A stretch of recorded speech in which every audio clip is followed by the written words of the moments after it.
اعوذ باللہ من الشیطان الرجیم بسم اللہ الرحمن الرحیم الحمد للہ رب العالمین والصلاة والسلام علی سید الانبیاء والمرسلین حبیب الہ العالمین ابی القاسم محمد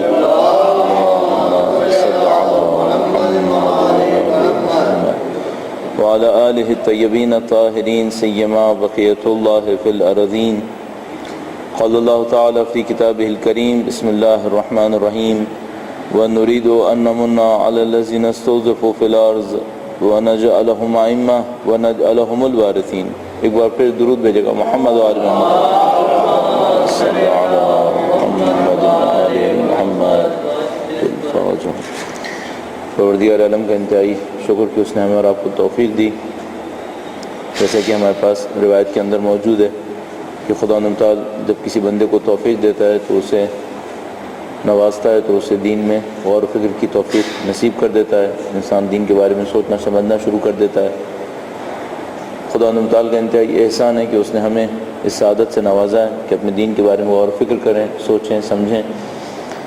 جیسے کہ ابھی آپ کے سامنے اعلان ہوا، اس سلسلے دروس کا مجموعی عنوان، کلی عنوان مقصد حیات ہے، اور اس میں ہدف یہ ہے کہ ہم زندگی کے مختلف پہلوؤں کے بارے میں جو خدا تعالیٰ کی دین نے ہمیں پہنچانا چاہا ہے اس کو سمجھنے کی کوشش کریں۔ جب یہ پروگرام رکھا جاتا ہے تو کوشش یہ کی جاتی ہے کہ مقصد حیات کے سائے میں ایک اور عنوان اس کے لیے تجویز کر لیا جائے، تاکہ اور پریسائسلی ایک ہمارے سامنے فیلڈ معین ہو جائے، اس فیلڈ کے اوپر ہم بات کرتے چلیں۔ ہم نے مقصد حیات کے مجموعی عنوان کے تحت کئی لیکچرز آپ کی خدمت میں پیش کیے، اور اس میں عرض کرنے کی کوشش کی کہ انسان کی زندگی کا جو مجموعی مقصد ہے وہ اپنے ذاتی کمالات کو جو خدا تعالیٰ نے اس کے اندر رکھے ہوئے ہیں، ان کمالات کو پروان چڑھانا ہے۔ اس دوران میں آپ کی خدمت میں عرض ہوا تھا کہ قربتاً اللہ، تزکیہ نفس اور معنوی کمالات، یہ سب کا سب ایک ہی حقیقت کے مختلف پہلو ہیں، اور وہ سب یہ ہے کہ جو خدا تعالیٰ کی صفتیں ہیں وہ صفتیں جتنی زیادہ بندوں کے اندر ریفلیکٹ ہوں گی، جتنی زیادہ بندوں کے اندر نظر آئیں گی، یہاں اس کا خلقت کا ہدف پورا ہوگا۔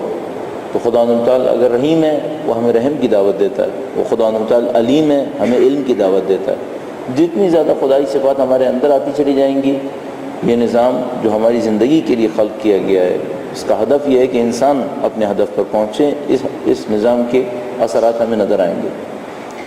یہاں پہ ایک باریک سی بات ہے، وہ یہ کہ جتنا خدا تعالیٰ کی صفات ہمارے اندر نظر آئیں گی اتنا ہی یہ کائنات بھی خوبصورت ہوتی چلی جائے گی، اور جتنا ہم اپنی ذات کے اندر خدا سے دور ہوں گے اتنی یہ دنیا برباد ہوتی چلی جائے گی۔ یہ ایک عجیب حقیقت ہے، یعنی اگر انسان رحم دل ہے، خدا تعالیٰ کی صفت ہے رحیم ہونا، اور انسان رحم دل ہے، یہ دنیا اچھی جگہ بنے گی۔ لیکن خدا کی صفت ہے رحیم اور انسان رحم دل نہیں ہوئے تو یہ دنیا بہت بری جگہ بنے گی۔ خدا تعالیٰ کی صفت ہے کہ وہ عدل کرتا ہے، اگر ہم لوگ عادل ہوئے تو یہ عدل کی صفت جو ہمارے اندر آئے گی اس کائنات کو اچھا بنا دے گی، لیکن اگر ہمارے اندر عدل نہیں آیا تو یہ کائنات بری ہوتی چلی جائے گی۔ تو اگر کوئی یہ کہے کہ مجھے آخرت سے سروکار نہیں ہے، مجھے صرف دنیا بنانی ہے، اس کے لیے بھی اس کو یہی کرنا پڑے گا، یعنی خدا تعالیٰ کی صفات کو اپنے اندر لانا پڑے گا، ورنہ یہ کائنات بھی نہیں بنے گی، یہ کائنات بھی تباہ برباد ہوتی چلی جائے گی۔ اور اس اعتبار سے اگر کوئی ہم سے پوچھے کہ جو آج کی دنیا میں اتنے زیادہ مسائل ہیں ان کا حل کیا ہے، تو ہم پہلے عرض کر چکے ہیں آپ کی خدمت میں کہ آج کی دنیا میں جو کچھ مسائل ہیں ان کا حل مزید پیداوار نہیں ہے، پیداوار اس وقت بھی کافی زیادہ ہے، اچھی تقسیم اس کا حل ہے، اور اچھی تقسیم صرف اس وقت ہو سکتی ہے جب انسانوں کو اپنے نفس کے اوپر کنٹرول حاصل ہوگا، ورنہ یہ اچھی تقسیم نہیں ہو پائے گی۔ کہیں نہ کہیں تقسیم میں مشکل پیش آتی رہے گی اور یہ دنیا بد سے بدتر ہوتی چلی جائے گی۔ اچھا، جو تقسیم کی ہم نے بات کی، اس میں صرف وسائل شامل نہیں ہیں، اس میں تقسیم کا اہم ترین حصہ حق اور حقوق کی تقسیم ہے۔ اس کو تھوڑا سا آپ کی خدمت میں عرض کرتا ہوں، درود بھیجے گا محمد و آل محمد۔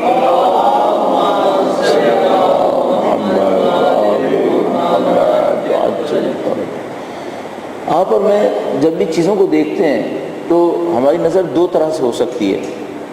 کچھ لوگوں کی زندگی میں شروع سے آخر تک جتنا کچھ دیکھنا ہوتا ہے صرف مادیات کے اوپر ہوتا ہے، جتنی توجہ ہوتی ہے صرف مادیات کے اوپر ہوتی ہے، صرف ظواہر کے اوپر ہوتی ہے۔ اور ہم لوگ دین اسلام کی تعلیمات کی روشنی میں ہم جب بھی کسی چیز کو دیکھنے کی کوشش کریں اس کو اس کے ظاہر سے نکال کر باطن تک لے جانے کی کوشش کریں۔ اس تقسیم کے معاملے میں بھی ایسا ہی ہے۔ ایک دفعہ ہم کہتے ہیں تقسیم اچھی ہونی چاہیے، اگر آپ دنیا کے دوسرے کسی علاقے میں چلے جائیں اور ان سے کہیں تقسیم اچھی ہونی چاہیے تو وہ صرف پیسے کی تقسیم سمجھیں گے، وسائل کی تقسیم سمجھیں گے۔ ہم جب تقسیم کی بات کرتے ہیں دین اسلام کے اندر تو پیسے اور وسائل کے ساتھ ساتھ احترام کی تقسیم بھی کہتے ہیں، حقوق کی تقسیم کی بات بھی کرتے ہیں۔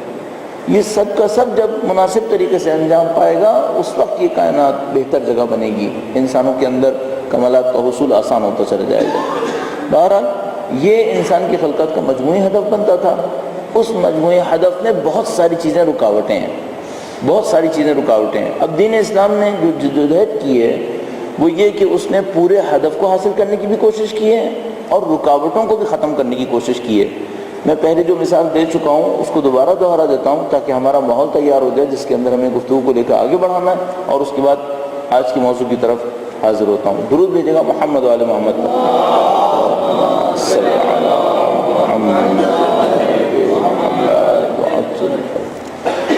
ممکن ہے کوئی یہ کہے کہ دین اسلام کا ہدف انسان کو معنوی طور پہ کمالات پہ پہنچانا تھا، تو اس میں زکوٰۃ کیوں ہے؟ زکوٰۃ کا تعلق پیسے سے ہے، تو خدا تعالیٰ نے زکوٰۃ کیوں رکھی ہے؟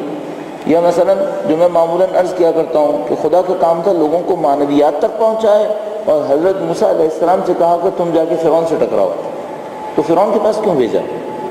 وہ کون سا معنویات کے اندر رکاوٹ بنا ہوا تھا؟ اسی طرح آج کی دنیا میں پیش آتا ہے کہ بھئی آپ کو اب میرا کام ہے دین کے ذریعے معنویات حاصل کریں، اور ایک مثال کے طور پر عالم مرجع تحقیق کھڑا ہوتا ہے اور کہتا ہے یہ امریکہ شیطان بزرگ ہے، تو امریکہ کو چھوڑنے کی کیا ضرورت ہے اس میں؟ اب ہمیں یہاں پر دین کی ایک اور حقیقت نظر آتی ہے، وہ یہ کہ دین اس اصل تک پہنچانے کے لیے جتنی رکاوٹیں ہیں ان سب کو بھی ختم کرنے کی کوشش کرے گا۔ پس منظر میں اذان ہو رہی ہے، اذان کے احترام میں درود بھیجے گا محمد وعلی محمد۔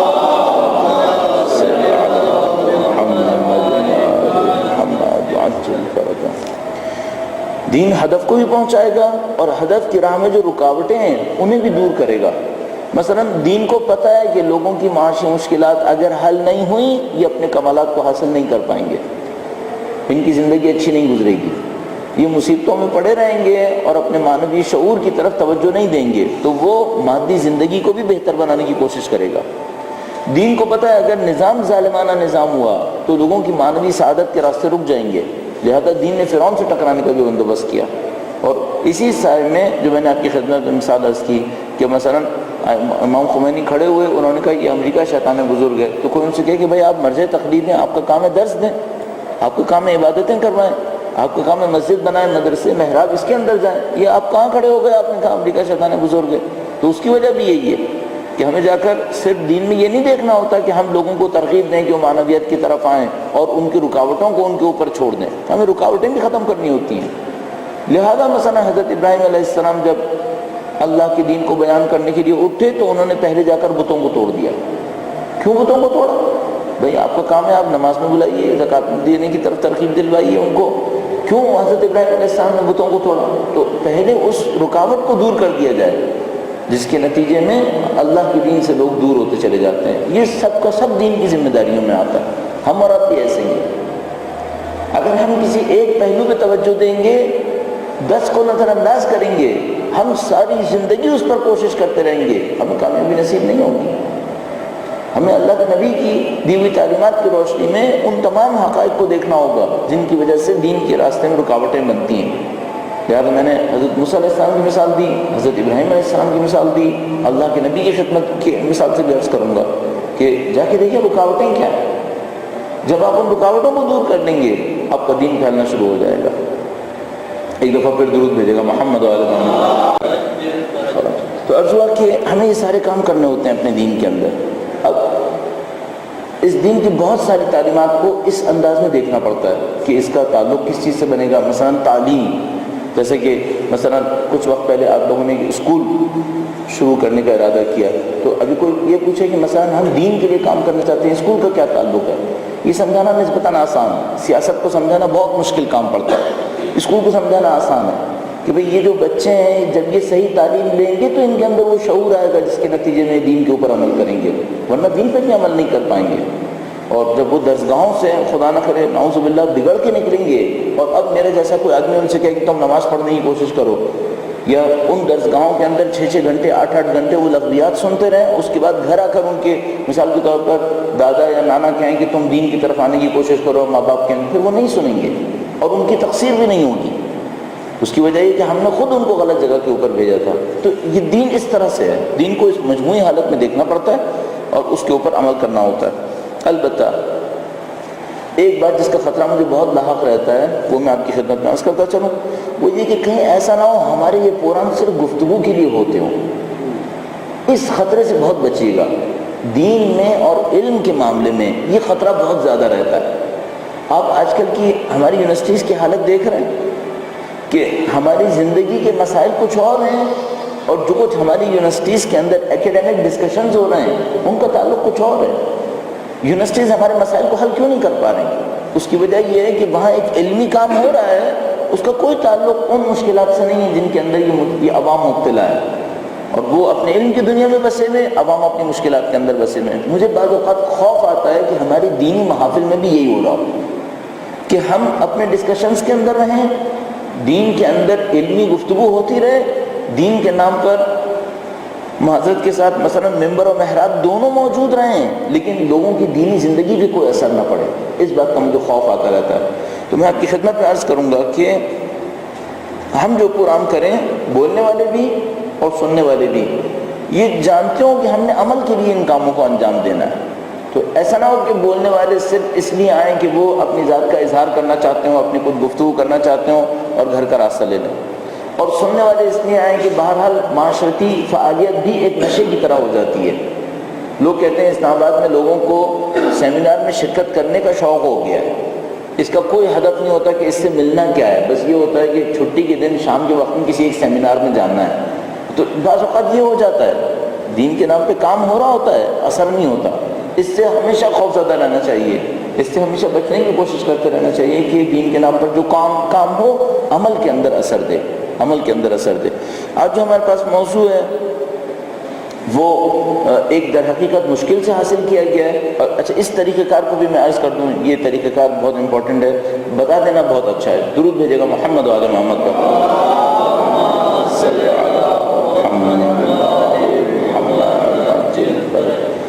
کسی محفل یا مجلس کا موضوع کیسے بنایا جاتا ہے؟ کسی محفل یا مجلس کا موضوع کیسے بناتے ہیں؟ مثال کے طور پر آج جب ہم یہاں پہ آنے لگے تو ہم نے ان سے پوچھا کہ بھائی آپ کے پاس موضوع کیا ہے؟ انہوں نے ایک موضوع بتایا۔ موضوع کیسے بنتے ہیں؟ کیا موضوع ایسے بنتے ہیں کہ ہم یہ سوچیں کہ اب تک مثال کے طور پر اس پر یہ جو عنوان ہے یہ لوگوں کو پسند آ جائے گا تو وہ لوگ آ جائیں گے اس لیے عنوان رکھ لیا جائے؟ موضوع کیسے بناتے ہیں؟ ہمارے خیال میں موضوع بالکل ایسے ہی بنانے چاہیے جیسے ڈاکٹر دوائی لکھتا ہے۔ ڈاکٹر دوائی کیوں لکھتا ہے؟ مثلا وہ اگر اپنے پرسکرپشن کے اوپر لکھتا ہے کہ اس بیمار کو یہ دوائی دینی چاہیے اتنی مرتبہ ایک دن کے اندر یا 2 دن کے اندر، تو وہ کیا دیکھ کے لکھ رہا ہوتا ہے؟ میرا اپنا خیال ہے اس کی چند اسٹیجز ہوتے ہیں۔ ایک تکلیف ہوتی ہے، ایک درد ہوتا ہے جو بیمار کو لاحق ہوتا ہے۔ بیمار کو ایک درد یا ایک تکلیف لاحق ہوتی ہے، اس کے نتیجے میں بیمار کی حالت ہی بتا رہی ہوتی ہے کہ اس کو کوئی بیماری لاحق ہے۔ صحیح؟ اب 2 حالتیں ہو سکتی ہیں، یا تو بیمار خود اس بات کا اعتراف کر لیتا ہے کہ میں بیمار ہوں اور وہ ڈاکٹر کے پاس پہنچ جاتا ہے، یا اس کا کوئی ہمدرد اس کو پکڑ کے ایک ڈاکٹر کے پاس لے جاتا ہے۔ صحیح؟ بات کہاں سے شروع ہونی چاہیے؟ ایک درد سے، ایک تکلیف سے جس کو کوئی احساس کرے۔ بس ایک آدمی کے اندر ایک درد ہے، ایک تکلیف ہے، اسے کوئی احساس کرتا ہے، یا وہ خود احساس کرتا ہے ڈاکٹر کے پاس پہنچتا ہے، یا کوئی اور اس کو احساس کر لیتا ہے اور اس کو لے کے ڈاکٹر کے پاس آ جاتا ہے۔ اب وہ ڈاکٹر کے پاس یہ بتاتا ہے کہ میری تکلیف یہ ہے۔ اچھا، ڈاکٹر اس کی ضرور سنتا ہے کہ تکلیف کیا ہے، لیکن وہ اس پہ نہیں رکتا کہ جو یہ تکلیف بتا رہا ہے اس کا علاج کرے، وہ اس پہ نہیں رکتا۔ کیوں؟ کیونکہ وہ ہمیشہ سوچ رہا ہوتا ہے کہ یہ جو تکلیف بتا رہا ہے ممکن ہے کسی اور مشکل سے حاصل ہو رہی ہو، تو وہ اس درد کا علاج نہیں کرتا، اس بیماری کا علاج کرتا ہے جو اس درد کا باعث بن رہی ہے۔ صحیح ہے؟ تو اب یہاں پہ ایک مرحلہ جس کو ہم مرض کی تشخیص کہتے ہیں، مرض کی تشخیص دیتا ہے۔ تیسرے مرحلے میں کیا کرتا ہے وہ علاج کرنے کی کوشش کرتا ہے. یہاں پر پہلی دوائی لکھے گا, کیا سوچ کر لکھے گا؟ اس دوائی سے اس بیماری کا کون سا حصہ علاج کرنا ہے. پھر دوسری دوائی لکھے گا, وہ بھی کسی حصے کے علاج کے لیے. اچھا کیا اپنی مرضی سے 5-6 لکھ دے؟ نہیں لکھ سکتا. اس کو ہمیشہ لمیٹڈ رہنا ہوتا ہے ان بیماریوں کے علاج کے لیے جو اس مریض کے اندر موجود ہے. میں سمجھتا ہوں عنوان اس طرح سے انتخاب ہونا چاہیے, درس کا عنوان اس طریقے سے منتخب ہونا چاہیے کہ ہمارے پاس ایک مشکل ہو, اس مشکل کو ہم نے حل کرنا ہو, اور اس کو حل کرنے کی خاطر ہم ایک عنوان کا انتخاب کریں. آج جو عنوان کا انتخاب کیا ہے وہ انہوں نے حقوق نسواں تعبیر کیا ہے, یعنی خواتین کے حقوق. تھوڑی سی تشریح میں اس کی آپ کی خدمت میں عرض کروں گا. اچھا, ہم لوگ معمولاً جب قم میں پڑھا کرتے تھے تو ہم کہتے تھے کہ وہ جو دروس ہوتے ہیں پورے دن میں, صبح سے لے کے شام تک ہمارے یہاں لیکچرز ہوتے تھے, تو ہم کہتے تھے کہ صبح 7 سے لے کر 11 تک کے جو لیکچرز ہوتے ہیں اس کو ٹیچر اور اسٹوڈنٹ دونوں سمجھتے ہیں, اس کو دونوں سمجھتے ہیں. ظہر سے پہلے کا جو 1 گھنٹہ ہے اس کے لیکچر کو صرف ٹیچر جانتا ہے, اسٹوڈنٹ نہیں جانتے. اور ہمارے یہاں کہتے تھے کہ اگر ظہر کے بعد کوئی لیکچر ہو, نہ ٹیچرز جانتے ہیں نہ اسٹوڈنٹ جانتے ہیں. بدقسمتی سے آپ میں سے کافی لوگ اس وقت نیند میں مبتلا ہوئے ہوئے. ظاہر ہے وہ اس وجہ سے کہ آپ صبح سے تھکے ہوئے ہوں گے اور شاید دوپہر میں آپ کو آرام کرنے کا موقع نہیں ملا ہوگا. منتظمین نے سوچا ہوگا کہ چھٹی کا دن ہے, آپ کہیں آرام کر لیں گے, لیکن میرے خیال میں کوئی میچ وغیرہ آ رہا ہوگا جس کو دیکھنے میں آپ مشغول ہو گئے ہوں گے اور شاید آرام نہیں کر پائے ہوں گے, یا گھر میں کوئی مہمان آ گیا ہوگا. بہرحال میں نے وقت نکال کے آدھے گھنٹے ضرور آرام کر لیا تاکہ جب میں پہنچوں تو مجھے پتا ہو کہ میں کیا کہہ رہا ہوں آپ کے سامنے. آپ جدوجہد کیجیے اور اپنے آپ کو جگانے کی کوشش کیجیے تاکہ میں باقی لیکچر عرض کروں آپ کی خدمت میں. درود بھیجیے گا محمد و آل محمد کا.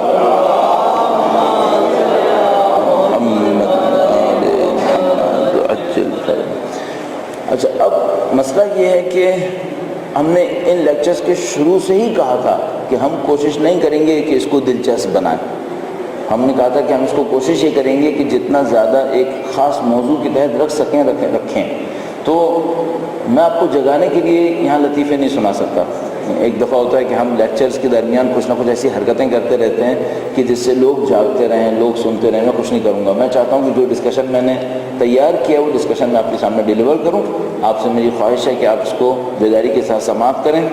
میرے لیے ایک جو اطمینان بخش چیز ہے وہ یہ کہ ریکارڈنگ ہو رہی ہے, جو مجھے اطمینان دے رہی ہے کہ ٹھیک ہے اگر انہوں نے نہیں بھی سنا, سوتے بھی رہے تو کوئی بات نہیں, ریکارڈنگ ہو رہی ہے, اس کو سننے والے لوگ مل جائیں گے. آج کل ہم لوگ انٹرنیٹ کے ہوتے ہوئے سامعین کی تعداد اور سامعین کی توجہ پہ بہت زیادہ غور نہیں کرتے, چونکہ میں نے بڑے عجیب تجربے کیے ہیں اس معاملے میں. ایک تجربہ میرے ساتھ ایسا ہوا کہ میں نے ایک جگہ پہ کراچی سے کافی دور جا کر کئی گھنٹے کا راستہ طے کر کے ایک لیکچر دیا جس کے اندر مشکل سے 40 افراد رہے ہوں گے, اور کئی گھنٹے کا سفر طے کیا, پھر واپسی پہ کئی گھنٹے کا اور سفر طے کیا, سخت سردی کے عالم میں گئے آئے. 40 افراد سے زیادہ میرا نہیں خیال رہے ہوں گے. لیکن جب ہم نے اس کو انٹرنیٹ پہ ڈال دیا تو میرے خیال میں اب اس وقت اس کے ڈاؤن لوڈ کی تعداد میرے خیال میں 22-25 ہزار کے قریب ہو گئی ہے. تو اب مجھے یہ بات سمجھ میں آئی ہے کہ سامعین کی تعداد اور ان کے حضور ذہن وغیرہ کے اوپر بہت زیادہ غور کرنے کی ضرورت نہیں ہے. ریکارڈنگ اچھی ہو جائے اتنا کافی ہے, پھر معاملہ نبٹ جاتا ہے. بہرحال لیکن آپ بھی یقیناً کوشش کریں گے. درود بھیجیے گا محمد و آل محمد محمد. اچھا, اب طریقہ کار یہ رہے گا کہ ہم بالکل موضوع کے اوپر گفتگو کرتے ہوئے آگے بڑھیں گے. موضوع ہمارے پاس ہے حقوق نسواں یا خواتین کے حقوق. جب بھی ہم کہتے ہیں کہ حق یا حقوق, تو اس کے اندر حقیقت یہ ہے کہ ایک احساس کے بارے میں گفتگو ہو رہی ہوتی ہے. چاہے حق آپ کا ہو چاہے حق دوسرے کا ہو, سب سے اہم یہ ہے کہ آپ احساس کریں کہ یہ حق ہے یا نہیں. خواتین کے معاملے میں بھی ایسا ہی ہے. چاہے ہم اس بات کے قائل ہیں کہ ان کا کوئی حق ہے جو ہم نے ادا کرنا ہے, اور چاہے اپنے کسی حق کو ان سے طلب کر رہے ہوں, دونوں صورتوں کے اندر احساس کرنا ہوگا کہ جن حقوق کے بارے میں ہم گفتگو کر رہے ہیں ان حقوق کی بنیاد کیا ہے, ان حقوق کو میں اور آپ کس نتیجے میں معتقد ہیں. مثال کے طور پر ہم کہہ رہے ہیں حقوق نسواں. اب حقوق نسواں کے قائل کیوں ہیں, خواتین کے حقوق کے قائل کیوں ہیں؟ بعض اوقات کیا ہوتا ہے ہم کسی موجود کے حقوق کے قائل ہوتے ہیں ترحم کی وجہ سے، رحم کی وجہ سے. یعنی ہم یہ کہہ رہے ہوتے ہیں ہمارا تو کوئی فائدہ نہیں ہے، ہم رحم کرتے ہوئے اس کو حقوق دے رہے ہیں.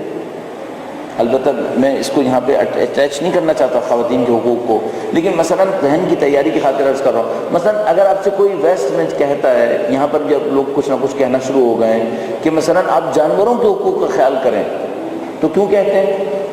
مثلا کیا جانوروں کی کوئی پرسنالٹی ہے جس کو محفوظ کرنا ہے؟ نہیں، مثلا وہ کہتے ہیں ان پر رحم کرو، پرندوں کے حقوق کا خیال کریں. کیوں؟ مثلا پرندوں پہ رحم کریں اس عنوان سے. اب یہ عجیب بات ہے کہ جن باتوں کو آج کی دنیا نے کئی سو سال کی جد و جہد کے بعد سمجھا ہے، اللہ کے نبی نے 1400 سال پہلے بھی بتائی تھی. کوئی صحابی کسی پرندے کے گھونسلے سے بچے اٹھا کے لے آئے، تو وہ جب آ کر بیٹھے تو پرندے اس کے سر پہ منڈلا رہے تھے. تو پوچھا یہ پرندے تمہارے سر پہ کیوں منڈلا رہے ہیں؟ کہا میں نے اس کے بچے کو اٹھایا ہوا ہے. فرمایا صحیح نہیں ہے، واپس رکھ کے آؤ. پرندوں کو تنگ کرنے کی بھی اللہ اجازت نہیں دیتا.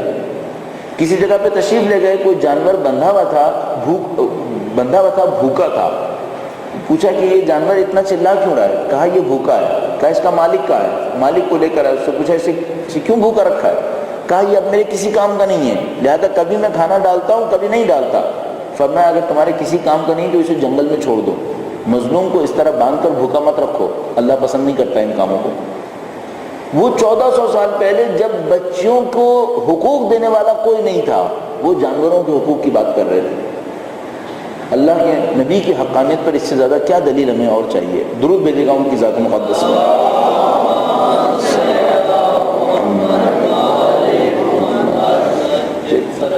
ایک دفعہ ہم کہتے ہیں حقوق کا خیال کیا جائے ترحم کے لیے، رحم کھاتے ہوئے. بس ہم کہتے ہیں جانوروں کے حقوق دو، ان پہ رحم کھاؤ.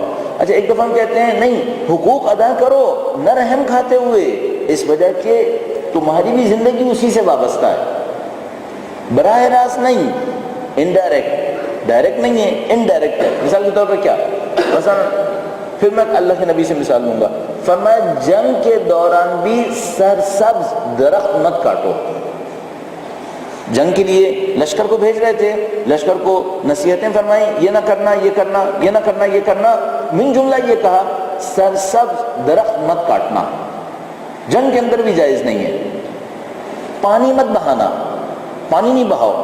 نہر کے کنارے بیٹھے ہوئے تھے، ایک آدمی نے پیالے میں پانی بھرا، تھوڑا سا پیا باقی زمین پہ ڈال دیا. اس سے کہا ایک کام مت کرو، اسراف ہے. اس نے کہا پوری نہر بہہ رہی ہے، پانی کو اور کم ہے. فرمایا اگر پانی پی چکے ہو نہر کے اندر واپس ڈال دو، ضائع مت کرو اسے. تو اب ہم کہیں گے بھئی یہ کیوں؟ جانوروں کے اوپر تو چلو ہم نے رحم کھایا تھا، پودوں کے اوپر کیا کریں؟ پودوں پہ تو رحم بھی نہیں کھا سکتے. تو ہم کہتے ہیں نہیں، پودوں کا تعلق انڈائریکٹلی آپ کی زندگی سے ہے. یہ آکسیجن دیں گے تو آپ اس کو اپنی سانس میں لے کے آئیں گے، ان کی وجہ سے سرسبز ہوگا ماحول میں بہتری آئے گی. 10ویں ایسے مسائل انوائرمنٹل پولوشن وغیرہ کے سلسلے میں جو کچھ ہم لوگ اور آپ لوگ کہتے ہیں. آپ خواتین کے معاملے کو کس جگہ رکھنا چاہتے ہیں؟ رحم کھا کر حقوق دینا چاہتے ہیں؟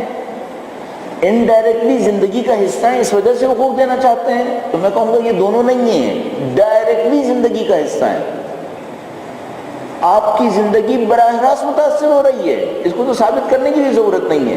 یعنی یہاں کوئی رحم کی بھیک نہیں مانگ رہا ہے کہ آپ سے کہہ رہے ہیں رحم کھاؤ عورتوں کے حقوق دے دو. نہیں، داستان یہ نہیں ہے. یہاں پہ رحم کی بھیک ہم اپنے لیے مانگتے ہوئے کہہ رہے ہیں رحم کھاؤ، اپنے اوپر رحم کرو، عورتوں کے حقوق دے دو، ورنہ تمہاری زندگی ختم ہو جائے گی، بچو گے ہی نہیں. جو کچھ سوچا ہے سب برباد ہو جائے گا اگر یہ حقوق ادا نہیں ہوئے. بس یہاں پر جب ہم خواتین کے حقوق کی بات کرتے ہیں تو کچھ مفادات کے حصول کے لیے نہیں ہے کہ مثلا پودے لگاؤ، مثلا پانی ضائع نہ کرو، یہ نہیں ہے. نہ رحم کھانے کی بات ہے کہ آپ مثلا جانوروں کے حقوق کرو، رحم کھاؤ، نہیں، یہ سب نہیں ہے. آپ کی اپنی زندگی کا معاملہ ہے، آپ کے اپنے اہداف کا معاملہ ہے. نہیں کریں گے آپ کی زندگی ختم ہو جائے گی. یہ بالکل ایسے ہی ہے جیسے بچپنے میں ہم بچوں سے کہتے ہیں بیٹا پڑھ لو، پڑھ لے گا تو کیا ہو جائے گا؟ مثلا یہ ہم پہ رحم کھائے اور پڑھ لے؟ نہیں، ہم پہ رحم کھا کے نہیں پڑھے، اپنے اوپر رحم کھا کے پڑھ لے. کیونکہ اگر نہیں پڑھے گا تو اس کی زندگی برباد ہو جائے گی، اپنی زندگی برباد ہوگی. بس پہلے تو سب سے پہلے خواتین کے حقوق کے معاملے میں آپ اپنی دید کو واضح کر لیجئے. آپ کا دیکھنے کا طریقہ کار کیا ہے؟ اگر اس عنوان سے دیکھ رہے ہیں کہ رحم کھا کے حقوق دوں گا، یہ صحیح نہیں ہے. اگر اس خاطر دیکھ رہے ہیں کہ مثلا لمبی مدت میں میرے مفادات متاثر ہوں گے، یہ بھی صحیح نہیں ہے۔ اصل وجہ یہ ہے کہ اگر یہ حقوق ادا نہیں ہوئے تو میری اور آپ کی زندگی برباد ہو جائے گی، اصلا وہ تمام اہداف ختم ہو جائیں گے جس کے لیے ہم اور آپ زندگی گزارنے کی کوشش کر رہے ہیں۔ درود بھیجے گا محمد و آل محمد پر۔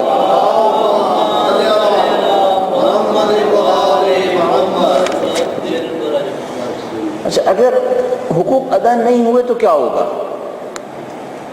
ہم پاکستان کے معاشرے میں بیٹھے ہیں، پاکستان کے معاشرے میں اور برصغیر کا مجموعی معاشرہ میل ڈومیننٹ معاشرہ ہے، اس کی اورینٹیشن میل اورینٹیشن ہے، فرد یہاں پہ مرد ہے اور عورت کا نہیں معلوم فرد ہے یا نہیں ہے، یعنی جیسی لوگوں کے ذہن میں ہوتا ہے ایک فرد تو فوراً ذہن میں آتا ہے یعنی ایک مرد، اور یہ علامت ہے اس بات کی کہ یہاں پر یہ جو معاشرہ ہے یہ میل ڈومیننٹ معاشرہ ہے، یہاں پر اورینٹیشن ساری اس مرد کی طرف چل رہی ہے۔ اس معاشرے کے اندر اگر خواتین کے حقوق ادا نہیں کریں گے تو کیا ہوگا؟ تو پہلے ہم اس میکینزم کو دیکھ لیتے ہیں کہ اگر حقوق ادا نہیں ہوئے تو کیا ہوگا۔ میں نے چھوٹا سا ایک پیٹرن بنایا ہوا ہے کہ اگر حقوق ادا نہیں ہوں گے تو پہلے مرحلے کے اندر ایک فرسٹریشن ہے، یعنی جن کے حقوق ادا نہیں ہوں گے ان کو فرسٹریشن آئے گی، یہ ہم سب کے ساتھ ہوتا ہے۔ مثلا اگر آپ ایک لائن کے اندر کھڑے ہوئے ہیں، جیسا کہ ابھی میرے ساتھ ہوا، مثلا کراچی ایئرپورٹ میں جب میں اسکیننگ کے لیے بڑھ رہا تھا تو ایک آدمی لائن کو توڑ کر آگے جا رہا تھا، ٹھیک ہے، اگر یہ لائن کو توڑنے میں کامیاب ہو جائے تو میرے اوپر کیا گزرے گی؟ میرے اندر ایک فرسٹریشن آئے گی۔ اگر اس فرسٹریشن کو میں نہ نکال سکا تو کیا ہوگا؟ اب اس آدمی سے میری زندگی تلخ ہو جائے گی، اس آدمی سے میری زندگی تلخ ہو جائے گی۔ یہ حقوق کے ادا نہ ہونے کا متفقہ اصول ہے۔ اگر حقوق ادا نہیں ہوں گے پہلے مرحلے میں فرسٹریشن آئے گی، اور اگر اس فرسٹریشن کو سالو نہیں کیا گیا تو تعلقات خراب ہو جائیں گے۔ اچھا، جب تعلقات خراب ہوں گے تب پھر دو راستے ہوں گے، ٹھیک ہے، بس حق ادا نہیں ہوا ہے، فرسٹریشن آئی ہے، فرسٹریشن کے بعد تعلقات خراب ہونا شروع ہو گئے۔ اب تعلقات خراب ہونے کے بعد دو راستے ہیں، یا تو آپ نے جبر اور تشدد کر کے خراب تعلقات کو ظاہر میں سنبھال لیا ہے۔ ہمارے معاشرے میں تو بہت سادہ سی بات ہے کہ بھائی اگر وہ خراب تعلقات کرے تو کیا ہوگا؟ کہتے ہیں میں طلاق دے دوں گا۔ اچھا، اب طلاق کے خوف سے یہ ایک جبر اور تشدد کے ذریعے سے خاموش کروا لیا گیا ہے۔ اگلے مرحلے میں کیا ہوگا؟ اگلے مرحلے میں ہوگا عدم وفاداری، اور جب بھی ممکن ہوا ایک انتقام، یہ مرحلہ آئے گا۔ یعنی پہلے حق ادا نہیں ہوں گے، پھر فرسٹریشن ہوگی، فرسٹریشن کے بعد تعلقات خراب ہوں گے، تعلقات خراب ہونے کے بعد دو راستے ہیں، یا آپ نے جبر و تشدد دکھایا، جب جبر و تشدد دکھائیں گے تو اس کے نتیجے میں کیا ہوگا؟ وفاداریاں ختم ہو جائیں گی، اور جب بھی امکان ہوا ایک بدلہ ہوگا، ایک بدلہ ہوگا۔ اچھا، لمبی مدت میں کیا ہوگا؟ لمبی مدت میں ہوگا زندگی پامال ہو جائے گی، لمبی مدت میں زندگی پامال ہو جائے گی۔ دوسرا راستہ کیا ہے؟ دوسرا راستہ یہ ہے کہ اگر حق ادا نہیں ہوا ہے، فرسٹریشن آئی ہے، روابط خراب ہوئے ہیں، ایک پیٹرن تھا جبر و تشدد، دوسرا پیٹرن تھا کمپرومائز کریں۔ کمپرومائز کریں، کمپرومائز کریں کیا مطلب؟ آپ جا کے افہام و تفہیم کریں، اور یا تو اس کو قائل کریں یا آپ اپنی زندگی کو تبدیل کریں اور حقوق کو ادا کرنے کی کوشش کریں۔ اگر آپ نے کمپرومائز کر لیا پھر امکان یہ ہے کہ لمبی مدت کے اندر تعلقات اچھے ہو جائیں گے، تعلقات اچھے ہونے کے بعد وفاداری بھی رہے گی، اور نہ صرف انتقام نہیں ہوگا بلکہ کوآپریشن ہوگا۔ اچھا، سادہ سی مثال عرض کر دیتا ہوں، جب تک مرد کے پاس طاقت موجود ہے جبر و تشدد کے ذریعے سے اپنی غلطیوں کو چھپائے گا۔ عورت کے پاس طاقت کب آتی ہے؟ سادہ سی بات ہے، جب اولاد بڑی ہوتی ہے، بہت سادہ پیٹرن میں جب اولاد بڑی ہوتی ہے تو اس کے پاس طاقت آتی ہے۔ جب طاقت، اچھا چونکہ بچے معمولاً اپنی ماں سے وابستہ ہوتے ہیں، جب یہ مرحلہ آتا ہے تب گھر کے تعلقات کو سنبھالنا عذاب بن جاتا ہے۔ تب صرف ایک صورت میں سنبھل سکتے ہیں، یہ معاملہ صحیح طریقے سے لے کے جایا جائے، ورنہ معاملے ختم ہو جائیں گے۔ اچھا، جو حقوق کا معاملہ ہے اس میں بہت بڑی ایک مشکل یہ ہے کہ اس میں خاموشی کو ہم سمجھتے ہیں رضایت ہے۔ حقوق کے معاملے میں خاموشی رضایت نہیں ہے، بعض اوقات خاموشی طوفان ہے۔ آپ مثلا آپ روڈ پہ چل رہے ہیں، ایک وی آئی پی موومنٹ ہو رہی ہے، وی آئی پی موومنٹ کی وجہ سے آپ کی گاڑی کو روک لیا گیا ہے، اب آپ لائن لگائے ہوئے کھڑے ہوئے ہیں خاموشی سے، کیونکہ سامنے سے VIP موومنٹ ہو رہی ہے، 20 منٹ اس کے اندر لگیں گے. یہ خاموشی رضایت ہے؟ آپ راضی ہیں؟ نہیں، قطعاً راضی نہیں ہیں. اگر ممکن ہو تو کیا کریں گے؟ شاید وہ جو VIP وہاں سے موو کر رہا ہے اس کی گردن آپ اڑا سکتے ہیں. ابھی کریں گے؟ نہیں، ابھی نہیں کریں گے، چونکہ ابھی آپ دبے ہوئے ہیں، ابھی آپ مجبور ہیں. جب موقع ملا تب دکھائیں گے. تو کیا خاموشی رضایت پہ دلیل ہے؟ حقوق کے معاملے میں نہیں ہے. حقوق کے معاملے میں خاموشی رضایت کے اوپر دلیل نہیں ہے. یہ جو ہم لوگوں کے یہاں یہ جملہ رائج ہے، نکاح کے معاملے میں خاموشی رضایت کے اوپر دلیل ہے، شاید کہیں شرم و حیا کے موقع پر خاموشی رضایت پہ دلیل ہو، لیکن حقوق کے معاملے میں خاموشی رضایت کے اوپر دلیل نہیں ہے. اور یہ وہ بہت بڑا دھوکہ ہے جو ہمارے معاشرے کے اندر نافذ ہوا ہے. وہ یہ کہ ہمارے معاشروں کے اندر یا گھرانے ٹوٹ گئے ہیں یا گھرانے ظاہراً جڑے ہوئے ہیں اور خاموش ہیں، اور ہم خاموشی کو کیا دلیل سمجھ رہے ہیں کہ اس کا مطلب ہے رضایت بھی ہے. نہیں، ضروری نہیں ہے کہ رضایت ہو. بہت ظاہر میں بہت خوش گھرانے اندر سے کھوکھلے ہوئے ہیں، بظاہر بہت خوش گھرانے اندر سے کھوکھلے ہوئے ہیں. کیوں؟ ہم سمجھ رہے ہیں خاموشی رضایت پہ دلیل ہے. نہیں، رضایت پہ دلیل نہیں ہے. یہ خاموش اس لیے ہوئے ہیں کہ ابھی کوئی اور راستہ ممکن نہیں ہے. جب راستہ ممکن ہوا اور یہ بیہیویئر چینج نہیں ہوا، تب دیکھیے، تب اصلی مشکل پیش آئے گی. تو عزیزان محترم، یہ حقوق کا معاملہ بہت پیچیدہ معاملہ ہے، اور یہ ٹپیکل کیس ہے ہیومن بیہیویئر کا. انسانی بیہیویئر کے اندر ایسا ہوتا ہے، انسان کے جسم میں بھی بعض اوقات رد عمل بہت دیر سے آتا ہے، لیکن انسان کے بیہیویئر میں رد عمل بعض اوقات بہت ہی لمبی مدت دکھا دیتا ہے. چھوٹی سی ایک مثال عرض کرتا ہوں آپ کی خدمت میں. درود بھیجے گا محمد و آل محمد پر.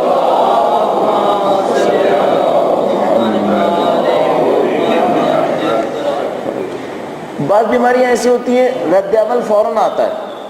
آدمی کو ایک دن وائرس لگتا ہے، دوسرے تیسرے دن بخار شروع ہو جاتا ہے، اور جتنا جلدی رد عمل آئے علاج آسان ہو جاتا ہے. بعض بیماریاں ایسی ہوتی ہیں رد عمل بہت دیر سے آتا ہے. کتنے ہی لوگوں کو میں جانتا ہوں جن کا کینسر پتہ نہیں کس اسٹیج پر پہنچ گیا، تب ان کو پتہ چلا کہ کینسر تھا، کیونکہ رد عمل ظاہر نہیں ہوا. کہیں پہ جسم پہ تکلیف نہیں آئی، کہیں جسم پہ پھوڑے پھنسی، کچھ نہیں ہوا، اور وہ کوئی چونکہ ظاہر نہیں تھا تو سمجھتے رہے اندر کچھ نہیں ہوا. انسان کا جسم ایسے ہے، زیادہ تر رد عمل جلدی دکھا دیتا ہے تو علاج آسانی سے ہو جاتا ہے. رد عمل دیر سے دکھائے، ریئیکشن دیر سے آئے، پھر علاج مشکل ہو جاتا ہے. اور ہیومن بیہیویئر میں یقیناً ایسا ہی ہوتا ہے. ہیومن بیہیویئر بہت دیر دے دیتا ہے بعض اوقات رد عمل دکھانے میں. مثلا میں اس مثال پہ واپس آتا ہوں جہاں پر کسی عورت کے اوپر ظلم ہو اور اس کی اولاد پھر بعد میں مشکل کریٹ کرے مرد کے لیے. تو معمولاً یہ جو بچہ ہوگا یہ کتنے سال تک خاموش بیٹھا رہے گا؟ ممکن ہے اپنی زندگی کے 17 سال تک، ممکن ہے زندگی کے 20 سال تک خاموش بیٹھا رہے، اور جب اس کی عمر 20 سال ہو تب اچانک کھڑے ہو کر کہے آج سے میں یہ نہیں ہونے دوں گا. کتنے سال لگائے اس نے؟ 20 سال لگا دیے اس نے. اور ہم 20 سال تک کیا سوچ رہے تھے ظاہری طور پر؟ سب صحیح ہے. ایسا نہیں ہے. یہ حقوق کے معاملے کا کمپلیکیشن ہے. یہ ہیومن بیہیویئر ہے، انسان کی باڈی نہیں ہے کہ باڈی میں کچھ ظاہر ہو جاتا ہے. نہیں، یہ انسان کی نفسیات ہے. انسان کی نفسیات بعض اوقات بہت دھوکہ دیتی ہے، بعض اوقات ظاہر نہیں ہونے دیتی کہ اندر کیا لاوے پک رہے ہیں. اور میں سمجھتا ہوں جتنا مثلا میں اپنے لیے کہتا ہوں کہ ہم جو وہ مولوی جو فیلڈ کے اندر کام کر رہے ہوتے ہیں سوسائٹی کے اندر، یہ معاشرے کے چوراہے کی طرح ہو جاتے ہیں. آپ نے دیکھا راؤنڈ اباؤٹ کیا ہوتا ہے؟ راؤنڈ اباؤٹ کے سامنے سے بہت ساری گاڑیاں گزرتی رہتی ہیں. تو جو فیلڈ میں کام کرنے والا مولوی ہوتا ہے وہ معاشرے کا چوراہا ہوتا ہے. اس کے اوپر سب لوگ کچھ نہ کچھ بتاتے رہتے ہیں، یہ ہو رہا ہے، یہ ہو رہا ہے، یہ ہو رہا ہے. میں آپ کو مطمئن ہو کے عرض کر سکتا ہوں جو مجھے سمجھ میں آتا ہے ابھی تک، کم از کم ایوریج میں اگر لوں 60 سے 70% گھرانے نفسیاتی طور پر مریض ہوئے ہیں. کم از کم 60 سے 70% گھرانے نفسیاتی طور پر مریض ہوئے ہیں. ان کے حقوق ادا نہیں ہو رہے ہیں، اور حقوق کی عدم ادائیگی کی وجہ سے یا یہ ٹوٹ رہے ہیں. یہ ٹوٹتے ہوئے کب ہمیں نظر آتے ہیں؟ جب طلاق کا ریشو بڑھ جاتا ہے. جیسے ہی طلاق کا ریشو بڑھتا ہے ہم سمجھ جاتے ہیں کہ یہ معاشرے کے وہ گھرانے جو اب تک خاموش بیٹھے تھے اب ٹوٹنا شروع ہو گئے. جبکہ زیادہ تر کیسز میں خاموش بیٹھے رہتے ہیں، ٹوٹتے بھی نہیں ہیں، اور ایک موقع کے اوپر جا کر ایسا پھٹتے ہیں کہ سمجھ میں نہیں آتا یہ ہوا کیا ہے. عزیزان محترم، یہ میں سمجھتا ہوں ہم لوگوں کی زندگی کے حساس ترین مسائل میں سے ایک مسئلہ ہے. خواتین کے حقوق کا مسئلہ یہ بالکل ایسے ہے جیسے آپ کسی ڈاکٹر کے پاس جائیں اور وہ آپ سے پوچھتا ہے کہ بھائی آپ پانی کون سا استعمال کرتے ہیں, آپ کہتے ہیں میں تو جو بھی پانی ہوتا ہے پی لیتا ہوں, تو کہتا ہے احتیاط کیجیے گا, یہ بہت حساس مسئلہ ہے, آپ کوئی بھی پانی پیتے رہیں گے, نہیں معلوم آپ اپنے وجود کے ساتھ کیا کریں گے, تو احتیاط کیجیے گا. یہ جو مسئلہ خواتین کے حقوق کا ہے یہ زندگی اور موت کا معاملہ ہے اس مادی زندگی کے اعتبار سے. اس میں سب سے بڑی مشکل یہ ہے جو میں پہلے بتا چکا ہوں, دوبارہ عرض کر دیتا ہوں, اس وقت ظاہر ہوتی ہے جب آپ کمزور ہیں, جب آپ کچھ نہیں کر سکیں گے. اس مشکل کے اندر اس وقت ظاہر ہونا ہے اس نے جب آپ کمزور ہوں گے اور آپ کچھ نہیں کر پائیں گے, اور کوئی ریورس گیئر نہیں ہے اس کے اندر, اس کے اندر واپسی کا کوئی راستہ نہیں ہے. جو کرنا ہے وہ اس وقت کرنا ہے جب آپ کو اہمیت کا احساس نہیں ہے, اور جب آپ اہمیت کا احساس کریں گے اس وقت واپس نہیں جا پائیں گے. یہ اور اچھا اس کے ساتھ ایک اور مشکل یہ جو خواتین کے حقوق کا معاملہ ہے یہ براہ راست متصل ہے بچوں کے حقوق سے, براہ راست متصل ہے آپ کے اور بچوں کے تعلقات سے. تو ذرا سا غلطی کریں تو دنیا کی عزیز ترین چیز ہے یعنی اولاد وہ ہاتھ سے گئی. تو عزیزان محترم یہ رحم کرنے کا معاملہ نہیں ہے, یہ مفادات کے تحفظ کی جنگ نہیں ہے, اصل وجود یہاں پر ہے, اصل وجود یہاں پر ہے. اچھا اب حقوق ادا کیا ہونے ہیں, میں نے اتنا وقت لے کر اس کی اہمیت کے اوپر بات کی تاکہ اورینٹیشن کلیئر ہو جائے کہ کوئی رحم کی بھیک نہیں مانگ رہا ہے یہاں پر کہ ہم کہیں گے بھیا عورتوں پہ رحم کھاؤ اور کچھ حقوق ادا کر دیا کرو. نہیں, یہ مسئلہ نہیں ہے, آپ کی اپنی زندگی کا مسئلہ ہے, کرتے ہیں تو آپ فائدے میں رہتے ہیں. بہرحال اب حقوق ادا کیا ہونے ہیں وہ میں آپ کی خدمت میں عرض کرنے کی کوشش کرتا ہوں. درود بھیجے گا محمد و آل محمد پر.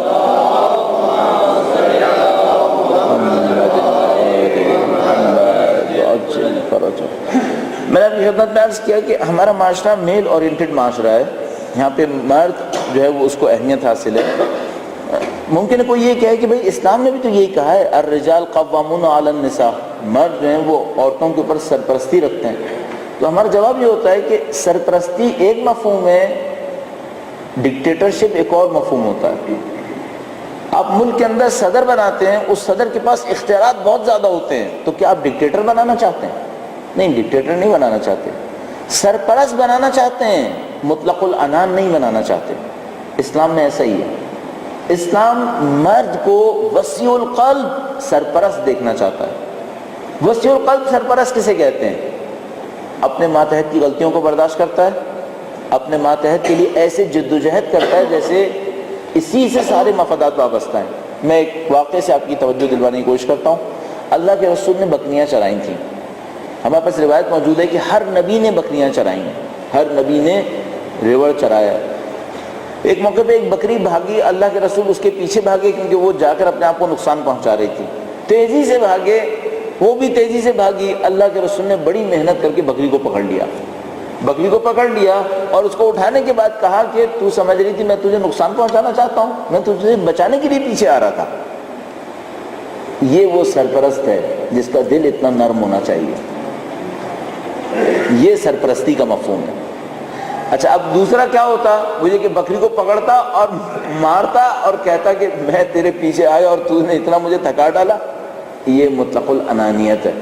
اور اس سے بڑھ کر کیا ہے, اس سے بڑھ کر جب وہ دیکھے کہ یہ جا رہی ہے تو کہتا ہے اچھا جا اب تو مر جا. یہ لا تعلقی ہے کہ جہنم میں جاؤ. صحیح, ہمیں دیکھنا پڑے گا ہم کون سے حصے میں, ہم کون سے حصے میں. اگر ماتحت ہم سے وہ کرے جس میں ہمیں ضرر پہنچے اور ہم اس کے مفادات کی خاطر اس ضرر کو برداشت کریں اور اب بھی خوش رہیں, یہ سرپرستی ہے جو دین ہم سے چاہتا ہے. یہ وہ سرپرستی ہے جو دین ہم سے چاہتا ہے. بس دین بھی کہتا ہے کہ مرد سرپرست ہے, لیکن کس قسم کا سرپرست ہے؟ مطلق العنان, ڈکٹیٹر نہیں, ڈکٹیٹر نہیں ہے.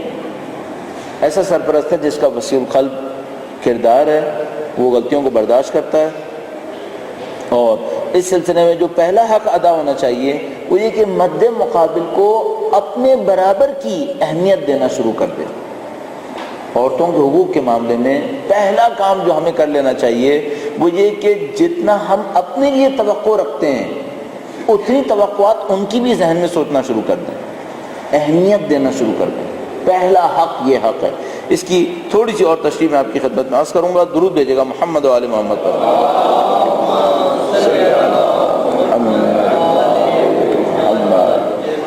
چند جملے آپ کے سامنے دہراتا ہوں. مثلا میں نے اسی لیے نوٹ کر لیا کہ میں پریسائز کہہ پاؤں. مثلا یہ جملات سنیے گا: بس میں نے کہہ دیا ہے، بس مجھے یہ چاہیے، جب میں نے کہہ دیا تو کسی کی مجال. اچھا، یہ سارے جملے کیا دکھا رہے ہیں؟ یہ جو بولنے والا ہے یہ سیلف اورینٹڈ ہے، یہ خود محوری کا شکار ہے. یعنی یہ کیا کہہ رہا ہے؟ کہہ رہا ہے میں بیس ہوں اور سب میرے گرد گھومیں. اگر آپ کے اور میری زبان سے یہ جملے نکل رہے ہیں تو سمجھ جائے گا ہم غلط سائڈ پہ کھڑے ہیں. اس بندے کی زندگی برباد ہونے والی ہے، اس بندے کی زندگی برباد ہونے والی ہے، چاہے سامنے والی عورت کتنی جاہل اور احمق ہی کیوں نہ ہو. کیوں؟ کبھی نہ کبھی احساس کر لے گی اس کے ساتھ صحیح نہیں ہوا، اور اگر اس نے احساس نہیں بھی کیا تو اس کی اولاد یقیناً سمجھ جائے گی کہ یہ کام صحیح نہیں ہے. میں جملے دوبارہ دوہرا دیتا ہوں کہ ہمیں دیکھنا ہوگا ہماری زبان سے یہ جملے نہیں نکلتے یا نکلتے ہیں. مثلا میں کہوں بس میں نے کہہ دیا، بس مجھے یہ چاہیے، اور جب میں نے کہہ دیا تو پھر کسی کی مجال نہیں ہونی چاہیے. یہ تمام چیزیں سیلف اورینٹیشن کی نشانی ہے. اگر ہمارے اندر ہیں اصلاح ہونی چاہیے. اگر اصلاح ہوگی تو کیا ہوگا؟ نہیں کہے گا کہ بس میں نے کہہ دیا تو ہونا چاہیے. سب سے پہلے اس کو دیکھنا چاہیے دوسرے لوگ کیا چاہ رہے ہیں. آیا دوسرے لوگوں کی طرف سے بھی یہی توقع ہے؟ مثال کے طور پر آپ چاہتے ہیں سب 2 بجے سوئیں، آیا واقعاً سب سونا چاہ رہے ہیں؟ اگر نہیں سونا چاہ رہے تو کیا ہوگا؟ آپ چاہتے ہیں آپ کا بچہ یہ پڑھے، نہیں پڑھنا چاہے تو کیا ہوگا؟ آپ چاہتے ہیں آپ کے گھر والے یہ کریں اور نہ کرنا چاہیں تو کیا ہوگا؟ ان باتوں کو سوچنے کی کوشش کیجیے گا. اگر آپ سامنے والے کو حقوق نہیں دیں گے کسی نہ کسی موقع کے اوپر مشکل میں پھنسیں گے. البتہ اس میں کہ حقوق دیں اور اس میں کہ بے راہ روی ہو، حق اور باطل کی تشخیص نہ ہو، غلط اور صحیح کی تشخیص ختم ہو جائے، بہت فرق ہے اس کے اندر. ایک دفعہ ہم کہتے ہیں بچوں کو شخصیت دو، ایک دفعہ ہم کہتے ہیں بچوں کو سر پہ بٹھا دو. نہیں، سر پہ بٹھانے کی بات نہیں کر رہے ہیں، شخصیت دینے کی بات کر رہے ہیں، توجہ دینے کی بات کر رہے ہیں، اہمیت دینے کی. اچھا، اس کی بنیاد کیوں ہوتی ہے؟ کیوں مثلا کسی معاشرے کے اندر کوئی عورتوں کے ساتھ اس طرح کا ایک رویہ اختیار کرتا ہے؟ مجھے لگتا ہے کہ جو باہر کا معاشرتی حیثیت کا حامل شخص ہے اس کا اثر بہت زیادہ ہوتا ہے. مجھے یہ احساس ہوتا ہے 2 صورتیں ہو سکتی ہیں. مثلا یہ آدمی باہر بہت پاورفل ہے، ہم یوں احساس کر لیتے ہیں. مثال کے طور پر میں فیکٹری اونر ہوں، باقی سارے میرے ملازم ہیں، اور مجھے دن میں 10 گھنٹے وہ رسپیکٹ ملتی ہے جو ملازموں کی طرف سے اونر کو ملتی ہے. اب میں گھر آ کے کیا چاہ رہا ہوں؟ میں سمجھ رہا ہوں گھر بھی فیکٹری ہے، صحیح ہے؟ یا باہر مجھے کسی بھی وجہ سے معاشرتی حیثیت کی وجہ سے کوئی خاص مقام ملا ہوا ہے اور مجھے عادت اسی مقام کی ہے، اب میں گھر میں ہوں اور میں سمجھ رہا ہوں کہ گھر میں بھی مجھے یہی ملنا چاہیے. بعض اوقات یہ ہوتا ہے. اچھا، بعض اوقات بالکل الٹا ہو جاتا ہے. ایک آدمی باہر ہے جو کسی بھی وجہ سے حقوق سے محروم ہے، غصہ کہاں پہ اتارتا ہے؟ گھر میں آ کے. اب گھر میں آ کے غصہ اتارتا ہے. مجھے اچانک یاد آ گیا یہ جو داستانیں میں آپ کی خدمت میں عرض کر رہا ہوں، یہ جو ابھی آپ کی خدمت میں عرض کیا، بہت ہزاروں سال پرانی ہیں، ہزاروں سال پرانی ہیں. ہمارے پاس جو دنیا کا پہلا قانون جو لکھی ہوئی صورت میں ابھی تک باقی ہے وہ عراق کا علاقہ تھا بابل، جس کے ہینگنگ گارڈنز آف بیبیلون مشہور ہیں، 7 عجائب میں ان کو شمار کیا جاتا ہے. بابل کے علاقے کا ایک بادشاہ تھا حمورابی نام کر کے. حمورابی نے کچھ قوانین بنائے تھے، ان کو مٹی کی تختیوں کے اوپر کندہ کروا لیا تھا، پھر وہ مٹیاں بعد میں مٹی گرم کر کے اس کو پختہ کروا لی جاتی تھی تو وہ سلیبس بن جاتی تھیں، اور ان سلیبس کے اوپر لکھے ہوئے تھے. یہ جو کچھ سلیبس ملی ہیں آثار قدیمہ کے اندر، 4000 سال پرانا قانون، ان سلیبس کے ساتھ ان کا ایک منشی ہوا کرتا تھا جو میرے خیال میں آج کل کے لیے اگر میں کہوں تو اکاؤنٹنٹ ٹائپ کا آدمی. تو اس کا اس زمانے کے بادشاہوں کے جو منشی تھے ان کو بہت حیثیت حاصل تھی. اس میں سے ایک منشی کے کچھ قلمی نسخے موجود ہیں کہ اس نے یہ لکھا. اس میں 4000 سال پہلے اس نے لکھا تھا کہ اگر ایک آدمی کو معاشرے کے اندر عدل نہیں ملا تو وہ گھر آ کے ظلم کرے گا، گھر آ کے ظلم کرے گا. اور اس میں عیناً اس نے لکھا تھا کہ اگر باہر اس کو عدل نہیں ملا تو گھر میں آ کر اپنی بیوی کو زد و کوب کرے گا اور اپنے بچوں کے اوپر ستم کرے گا. تو میں سوچتا ہوں یہ داستان آج کی نہیں ہے، یہ داستان 4000 سال پرانی بھی ایسی ہوا کرتی تھی. تو جب بھی معاشرے کے باہر کوئی ظلم ہو رہا ہوگا، انسان کی اپنی زندگی بھی کہیں نہ کہیں ظلم سے دوچار ہو رہی ہوگی. اب باہر اگر وہ خود ظلم کر رہا تھا گھر میں آ کے بھی ظلم کرے گا. باہر ظلم سہ رہا تھا, اندر آ کر پھر ظلم کرنے کی کوشش کرے گا. بہترین رویہ کیا ہونا چاہیے, جو ابھی اس کا حل سمجھ میں آتا ہے, باہر بھی اپنے لیے اتنے زیادہ احترام کے قائل مت ہوں کہ گھر میں جب آئیں تو پھر مصیبت بن جائے اپنے لیے. باہر بھی انسانوں کو حقوق دیں, اندر بھی انسانوں کو حقوق دیں. باہر کیوں اپنے آپ کو اتنا زیادہ اوپر لے گئے کہ دوسرے انسان سر جھکانا, اور اتنی عادت پڑ گئی کہ گھر میں آ کر بھی چاہتے ہیں کہ ہمارے سامنے سر جھکایا جائے. کیوں اس طرح سے کریں؟ اپنے آپ کو دوسرے انسانوں کے برابر رکھا جائے, دوسرے انسانوں کو رسپیکٹ دی جائے, اس عادت کے ساتھ زندگی گزاری جائے, ہر جگہ سکون سے رہا جائے. ورنہ جو میں نے عرض کیا آپ کی خدمت میں کہ گھر کے اندر بعض اوقات جب موقع ملے گا تو بدلہ لیا جائے گا, باہر بھی ایسے ہی ہوگا, باہر بھی ایسے ہی ہوگا. مولا کا ایک قول آپ کی خدمت میں عرض کروں اور اس بات کو آگے بڑھاؤں. درود بھیجے گا محمد و آل محمد پر.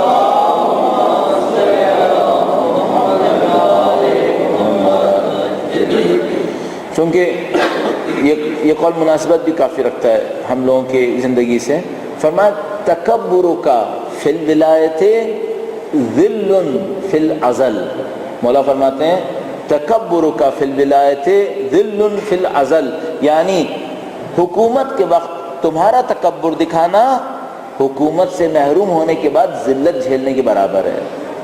حکومت میں ہو تکبر دکھاؤ گے, نتیجہ کیا ہوگا؟ جب حکومت چھنے گی تو ذلت اٹھانی پڑے گی, تو ذلت اٹھانی پڑے گی. تو اگر بزنس فلورش کر رہا ہے اور تکبر دکھایا ہے, اب اس کا مطلب کیا ہوگا؟ ایک یہ ہاتھ سے جائے گا, دوسرا جب ہاتھ سے جائے گا تو ذلت بھی آئے گی, ذلت بھی آئے گی. چونکہ جتنے لوگوں کے ساتھ تکبر دکھایا تو پھر اب بدلہ لیں گے وہ اپنا. تو اس قانون کے تحت ذہن میں رکھیے گا اور سامنے والے کو مستقل وجود سمجھیں اور اپنی زندگی کو اس کے مطابق لینے کی کوشش کریں. دوسرا پوائنٹ کیا ہے؟ حتی الامکان مشارکت ہونی چاہیے اور ہم آہنگی ہونی چاہیے, جس کو ہم پارٹیسپیشن اور کوارڈینیشن کہتے ہیں. اگر احکام کا فلو اوپر سے نیچے ایک طرف سے ہوتا رہے ہمیشہ, یہ زندگی اچھی زندگی نہیں گزرے گی. بزنس میں بھی ایسے ہی ہے. پتہ نہیں وہ جو پرانے بزنسز ہوتے تھے ان کو کس طریقے سے لوگ کرتے تھے مجھے نہیں معلوم, لیکن کم از کم جو اس وقت کے بزنسز ہیں اس کے اندر طے شدہ اصول ہے کہ احکام کا فلو صرف اوپر سے نیچے نہیں ہونا چاہیے بلکہ دو طرفہ ہونا چاہیے. یعنی نیچے سے کچھ نہ کچھ فیڈ بیک اوپر جانا چاہیے, اس فیڈ بیک کی پروسیسنگ ہونی چاہیے اور اس کے بعد اوپر سے کمانڈ نیچے آنا چاہیے, اور اس پروسیس کو بار بار انجام پانا چاہیے. تب بزنس ایک اچھا بزنس بن سکتا ہے, تب کام ایک اچھا کام ہو سکتا ہے. میں ایسے ہی آپ کی خدمت میں عرض کر رہا ہوں, میں ایک اسکول کمیٹی کو لیڈ کرتا ہوں.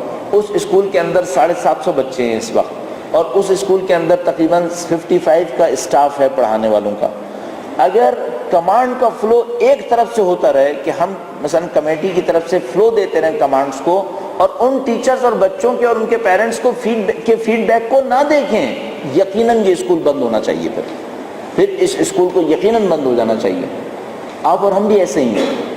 اگر ہمارے کمانڈز کا فلو صرف ون سائیڈڈ ہے, میں جو کہوں وہ ہوتا رہے, کوئی پارٹیسپیشن نہیں ہے, کوئی کوارڈینیشن نہیں ہے, تو پھر یہ زندگی برباد ہو جائے گی, یقیناً برباد ہو جائے گی. تو جو دوسرا امپورٹنٹ پوائنٹ ہے حقوق کے معاملے میں وہ یہ کہ کوارڈینیٹ کریں, پارٹیسپیٹ کریں, کچھ لینے کی کوشش کریں, اس کو پروسیس کرنے کی کوشش کریں, اور اس کے بعد اپنی طرف سے سرپرستی کے کردار کو انجام دینے کی کوشش کریں. مجموعی طور پر ہمیں کیا سوچنا چاہیے اپنی زندگی کے بارے میں؟ ان باتوں کو سمیٹتے ہوئے ایک سادہ سا اصول عرض کر دیتا ہوں. جو میں اپنے مافوق یعنی اپنے اوپر والے سے, جو میں اپنے اوپر والے سے چاہتا ہوں, جب تک اپنے نیچے والوں کو نہیں دوں گا مجھے زندگی کا سکون نہیں مل پائے گا. مثال عرض کر دیتا ہوں. میں اپنے خدا سے اپنے لیے کیا چاہتا ہوں؟ میں اپنے خدا سے اپنے لیے چاہتا ہوں کہ میری غلطیوں کو معاف کرے, میری ضرورتوں کو پورا کرے, جب میں مصیبت میں پڑوں تو میرا ساتھ دے, اور میں اس کی اطاعت کروں گا.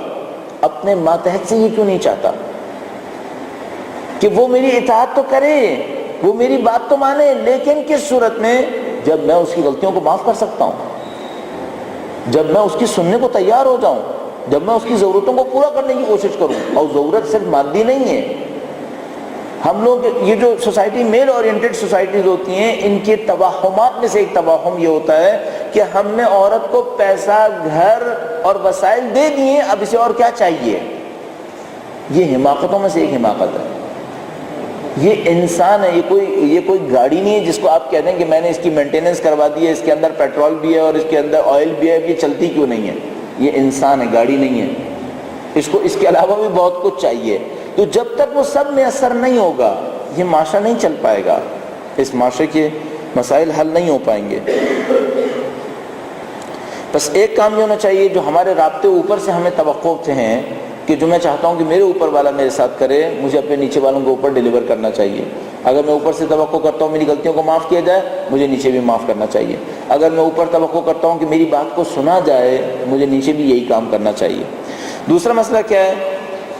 دوسروں کی اہمیت کو اعتراف کر لینا آدھا کام آسان کر دیتا ہے. دوسروں کی اہمیت کو اعتراف کر لینا. مثال کے طور پر اپنے آپ سے پوچھیں کتنی دفعہ میں نے اپنے اندر اعتراف کیا ہے کہ اگر میرے اطراف کے لوگ اچھے نہ ہوتے تو میں زندگی میں یہ کامیابی نہیں لے سکتا تھا. اور ان اطراف کے لوگوں میں سر فہرست آپ کی فیملی ہے. بدقسمتی سے ہم لوگ اپنی ساری اچیومنٹس کو اپنی ذاتی کارروائی کا نتیجہ سمجھتے ہیں اور اپنی ساری ناکامیوں کو دوسروں کے کندھوں پہ ڈال دیتے ہیں.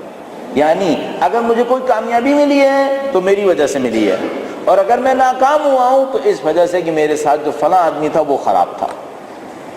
یہ غلطیوں میں سے بنیادی ترین غلطی ہے. ہماری جو بھی کامیابیاں ہیں وہ ہمارے ساتھ کے اطراف کے لوگوں کی وجہ سے ہے. اگر یہ نہ ہوتا گروپ جو ہمارے ساتھ زندگی گزار رہا ہے, ہم یہ کامیابیاں نہیں لے سکتے تھے. تو ہمیں اس بات کا اعتراف کرنا ہوتا ہے کہ جو لوگ ہمارے ساتھ ہیں اگر یہ ساتھ نہ ہوتے تو ہم اپنی زندگیوں میں اتنے کامیاب نہیں ہو سکتے تھے. اور اس سلسلے کی آخری بات یہ ہے کہ حتی الامکان گفتگو ہونا یہ امپورٹنٹ ہے. حتی الامکان ڈسکشن کے اندر آنا یہ امپورٹنٹ ہے. اگر آپ کو یاد ہوگا بچوں کی تربیت کے حوالے سے ہم نے ایک دفعہ اس طرح کا ایک پروگرام کیا تھا اور اس میں عرض کیا تھا کہ ہمارے پاس آج کے زمانے میں بچوں کے ساتھ ڈسکشن کرنے کے لیے ٹائم نہیں ہے. امپورٹنٹ ترین کاموں میں سے ایک کام یہ ہے کہ آپ جن انسانوں کو ساتھ لے کر چلنا چاہتے ہیں ان کے ساتھ گفتگو میں ملوث رہیے, اور اس گفتگو کو حتی الامکان دو طرفہ کر لیجیے. ایک دفعہ آپ ایک میٹنگ کر رہے ہوتے ہیں جس میں آپ نے اپنے مثال کے طور پر بزنس کے اندر کام کرنے والے سارے ملازموں کو بلایا ہوا ہوتا ہے, آپ ان کو یہاں بٹھاتے ہیں اور دھڑا دھڑ تقریر لادنا شروع کر دیتے ہیں اور سنا سنا کے ان کو فارغ کر دیتے ہیں. یہ ڈسکشن نہیں ہے, یہ سولو اسپیچ ہے. یہ جیسے ابھی یہاں سولو اسپیچ ہو رہی ہے, اگر اس کو ہم ڈسکشن نہیں کہہ سکیں گے, اس میں تو ایک طرف سے کارروائی ہو رہی ہے. گھر میں بھی یہی نہ ہو رہا ہو کہ مثلا میں ایک طرف سے کارروائی کر کے اپنے لوگوں کے ساتھ بیٹھ کر یہ سمجھتا ہوں کہ یہ میں ڈسکشن کر رہا ہوں. نہیں, ڈسکشن اسے نہیں کہتے. ڈسکشن اسے کہتے ہیں کہ ہم سامنے والے کو برابر کا مقام دیتے ہیں, اس کی بات کو برابر کی اہمیت دیتے ہیں, اور جب تک گفتگو میں کسی نتیجے پر نہیں پہنچتے گفتگو کے دروازے کو بند نہیں کرتے. یہ گفتگو ہے, یہ ڈسکشن ہے. ذرا دیکھیے گا آپ نے اور میں نے اپنی فیملی کے ساتھ کتنی دفعہ ڈسکشن کیے ہیں, کتنی دفعہ ہم گفتگو کے ذریعے سے تفاہم کے ذریعے سے کسی ایک نتیجے پر پہنچتے ہیں, اور کتنی دفعہ اپنا فیصلہ کر کے اناؤنس کر دیتے ہیں ہم نے یہ فیصلہ کیا ہے کہ ہم یہ کریں گے. اگر ایسا ہے تو اس کا مطلب ہے ہم حقوق ادا نہیں کریں گے. اچھا, اب اتنی ساری باتیں کرنے کے بعد ممکن ہے کوئی یہ کہے کہ بھائی یہ جتنی باتیں آپ نے کہیں یہ سب صحیح ہیں, لیکن یہ اس صورت میں صحیح ہیں کہ جو عورت ہمارے سامنے ہو اس کے اندر صلاحیت ہو, اور ہم دیکھ رہے ہیں کہ اس کے اندر یہ صلاحیتیں ہیں ہی نہیں. بس سامنے کا ڈسکشن ہونا چاہیے. آپ کہیں گے نہیں وہ جو میرے سامنے عورت ہے وہ انتہائی بیوقوف ہے, اس کے اندر کوئی صلاحیت نہیں ہے. پہلی بات تو یہ کہ کس نے آپ سے کہا تھا کہ آپ اس انتخاب کو اختیار کر لیجئے؟ اسلام میں کچھ معیار نہیں ہے. اس معیار میں سے ایک یہ ہے کہ عورت کے اندر عقل کی طرف توجہ دینی ہے, نہ کہ صرف اس کے جمال کی طرف اور مثلا اپنے دوسرے معیاروں کی طرف. اللہ تعالیٰ نے قبول نہیں کیا ہے کہ مثال کے طور پر ہم معیار اپنی مرضی سے بنائیں. اللہ تعالیٰ نے خود معیار بنا کے دیے ہمیں کہ اس معیار کے تحت زندگی گزارنی چاہیے. تو پہلی بات تو یہ کہ ہم نے غلط معیار کے تحت کام کیوں کیا. دوسرا مسئلہ یہ ہے کہ تعلیم و تربیت کے ذریعے سے اگر انسان واقعاً تربیت کے عمل سے گزارے تو ہم سب نے بھی کسی جہالت سے سیکھا ہے. اگر خدا نہ کرے ایسا ہے کہ اس کے اندر کوئی صلاحیت نہیں ہے اور ایسا کبھی نہیں ہو سکتا, تو کہیں نہ کہیں تربیت کے ذریعے سے وہ بھی ایجاد کیا جا سکتا ہے. اگر مستقل جد و جہد کرتے رہیں تو ہم کچھ نہ کچھ نتائج حاصل کر سکتے ہیں. اتفاقاً لاہور میں میں ایک دفعہ کسی گھرانے میں تھا تو وہاں پہ میں نے جو مرد کو دیکھا تو وہ انتہائی ایجوکیٹڈ آدمی تھے. وہ بہت اچھی ایک فائنینشیل پوزیشن کے اوپر تھے, ایکیڈیمک فائنینشیل پوزیشن پہ, یعنی فائنینس سے ان کی تعلق تھا, اور ماشاءاللہ بہت ایجوکیٹڈ آدمی. انفارچونیٹلی وائف بالکل ان پڑھ. اب میں توقع یہ کر رہا تھا جب مجھے پتہ چلا تھا کہ اب ان کی زندگی صحیح نہیں گزرنی چاہیے، لیکن میں نے کچھ عرصے کے بعد نوٹ کیا کہ بہت اچھی گزر رہی ہے. تو میں نے دیکھا کہ ایسا کیوں ہو سکتا ہے، جبکہ وہ اتنا ایکیڈیمک اسٹرانگ تھا اور وہ جو اس کی وائف تھی وہ بالکل ہی ان پڑھ تھی. تو میں نے دیکھا کہ وہ ان پڑھ تو ہے لیکن سیکھنے کے لیے بے تاب ہے. میں نے اس ان پڑھ عورت کو اپنے شوہر کے ساتھ فارن کرنسی کے ریٹ کو ڈسکس کرتے دیکھا، تو میں حیران رہ گیا کہ یہ ان پڑھ عورت سیکھنے کے لیے کتنی بے تاب ہے کہ اس نے اپنے شوہر سے سیکھ کر اپنے آپ کو اس قابل بنا لیا کہ ان پڑھ ہے بالکل، لیکن مثلا وہ فارن کرنسی کے ریٹس کو اپنے شوہر کے ساتھ ڈسکس کر سکتی ہے. اچھا، اس نے سیکھنے کے لیے اس موضوع کا انتخاب کیوں کیا؟ یہ بہت ہوشیار عورت تھی. اس کو پتا تھا کہ میرے شوہر کی جو اسائنمنٹ ہے وہ فارن کرنسی کو ڈیل کرنا ہے، تو مجھے وہ چیز سیکھنی چاہیے جس میں میرا شوہر ملوث ہے. اور اس نے ہوشیاری دکھاتے ہوئے اپنے ان پڑھ ہونے کے باوجود اس موضوع کے اوپر توجہ دے کر اپنے شوہر کے ساتھ تعلقات کو اپنے اچھا استوار رکھا. بہرحال یہ ہمارے سامنے ہے. میں اپنے عرائض یہاں پر اختتام پذیر کرتا ہوں اور آپ کے سوال اور اس ڈسکشن کو مزید بڑھانے کی کوشش کرتے ہیں. آخر میں صرف ایک بات عرض کروں گا جو مجھے اب تک نظر آیا اسلام کی تعلیمات میں سے. اسلام کی تعلیمات میں کچھ چیزیں جو بنیاد ہیں، اگر وہ بنیاد صحیح نہ ہوں پھر کوئی چیز صحیح نہیں کر سکتی. اگر وہ بنیاد صحیح ہو جائیں پھر تقریباً ہر چیز صحیح ہو سکتی ہے. اس میں سے ایک یہ ہے کہ شخصیتوں میں خلوص ہونا چاہیے. مکاری سے کام نہیں چل سکتے. جب تک انسانی تعلقات مکاریوں کے اوپر بنے ہیں، جس کو ہم لوگ ہوشیاری تعبیر کرتے ہیں، اس وقت تک تعلقات اچھے نہیں رہیں گے. بدقسمتی سے بعض لوگ مکاریوں کے اتنے عادی ہو جاتے ہیں کہ باہر تو مکاری کرتے ہیں، وہ گھروں میں بھی مکاری کر رہے ہوتے ہیں. قطعاً سمجھ لیجیے گا کہ اپنے تعلقات کی خبر خود کھود رہے ہیں ہم لوگ. اگر یہ عادت ہمارے اندر آ جائے نعوذ باللہ تعالیٰ، تو حتی الامکان کوشش کریں پرخلوص رہیں. پرخلوص رہیں. جتنا پرخلوص رہیں گے خدا پتھروں کو بھی پگھلا دیتا ہے. پتھروں کو بھی پگھلا دیتا ہے. تو انسانی تعلقات کی کوئی مشکل ایسی نہیں ہے میرا نہیں خیال کہ جو پرخلوص رہ کر حل نہ کی جا سکے. حتی الامکان پرخلوص رہیں، اللہ تعالیٰ سے دعا کریں اور ہم اس مشکل کو حل کر سکتے ہیں. حقوق نسواں یا خواتین کے حقوق کے حوالے سے چند بنیادی ترین نکات میں نے آپ کی خدمت میں عرض کیے. ظاہر ہے اس کے اندر بہت سارے ڈسکشن ہیں جس کے اوپر ہم نے توجہ نہیں دی. مثال کے طور پر عورتوں کی تعلیم کا مسئلہ ہے ہمارے معاشرے کے اندر، اس پہ ہم نے توجہ نہیں دی ابھی کہ آپ بچیوں کی تعلیم کے سلسلے میں کیا کریں. ابھی میں نے صرف ایک برابر کی سطح کے اوپر گفتگو کی ہے، بچیوں کے حقوق کے اوپر ابھی توجہ نہیں دی ہے.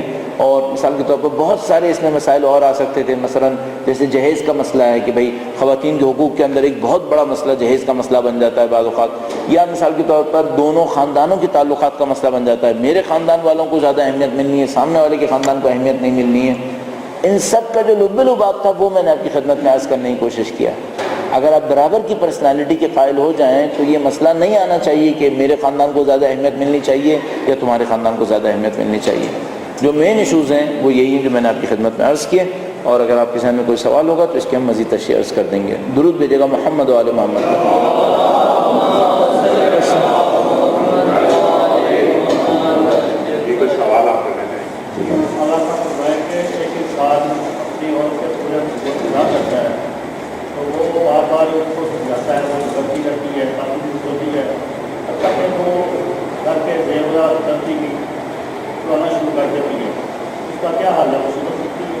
ہاں، ابھی یہ وہ پرٹیکولر کیسز ہیں جو ہماری سوسائٹی کے اندر بہت ہوتے ہیں. مثلا جیسے کہ انہوں نے کہا کہ بھئی اگر کوئی ایسا گھرانہ ہو جہاں پہ مرد پوری کوشش کرتا ہے، وہاں سے صرف لڑائی جھگڑے کے سوا کچھ نہیں ملتا. یہاں پہ 2-3 فرضیے ہیں جس کے اوپر ہمیں پہلے کام کر لینا چاہیے. کیا انسان کوئی ایسا ہونا چاہیے جس کو صرف زندگی میں جھگڑا چاہیے، سکون نہ چاہیے؟ کیا ہم یہ تصور کر رہے ہیں کہ یہ جو عورت ہوگی یہ ایک ایسی عورت ہوگی جس کو صرف جھگڑے کر کے خوشی ملتی ہوگی؟ یا کہ نہیں، یہ ایک عورت ایسی عورت ہوگی جو کہیں پر اپنے آپ کو کمزور پا کے اپنی کمزوری کو چھپاتی کس طریقے سے ہے؟ جھگڑا کر کے. اپنی کسی نقصان کا جو کمپنسیٹ کرنا چاہتی ہے وہ جھگڑا کر کے کرنا چاہتی ہے. میں مثال عرض کرتا ہوں. آپ سڑک پہ گاڑی لے کے چلا رہے ہیں، ایک اور آدمی بھی گاڑی چلا رہا ہے، اس نے آپ کی گاڑی کے ساتھ کچھ حرکت کی، آپ کے ساتھ کچھ حرکت کی اور آگے جانے کی کوشش کی. آپ نے جا کے گاڑی روکی، اس کی گاڑی کے سامنے اپنی گاڑی کھڑی کی اور آپ نے جھگڑا کرنا شروع کر دیا. صحیح، اب آپ جھگڑا کیوں کر رہے ہیں؟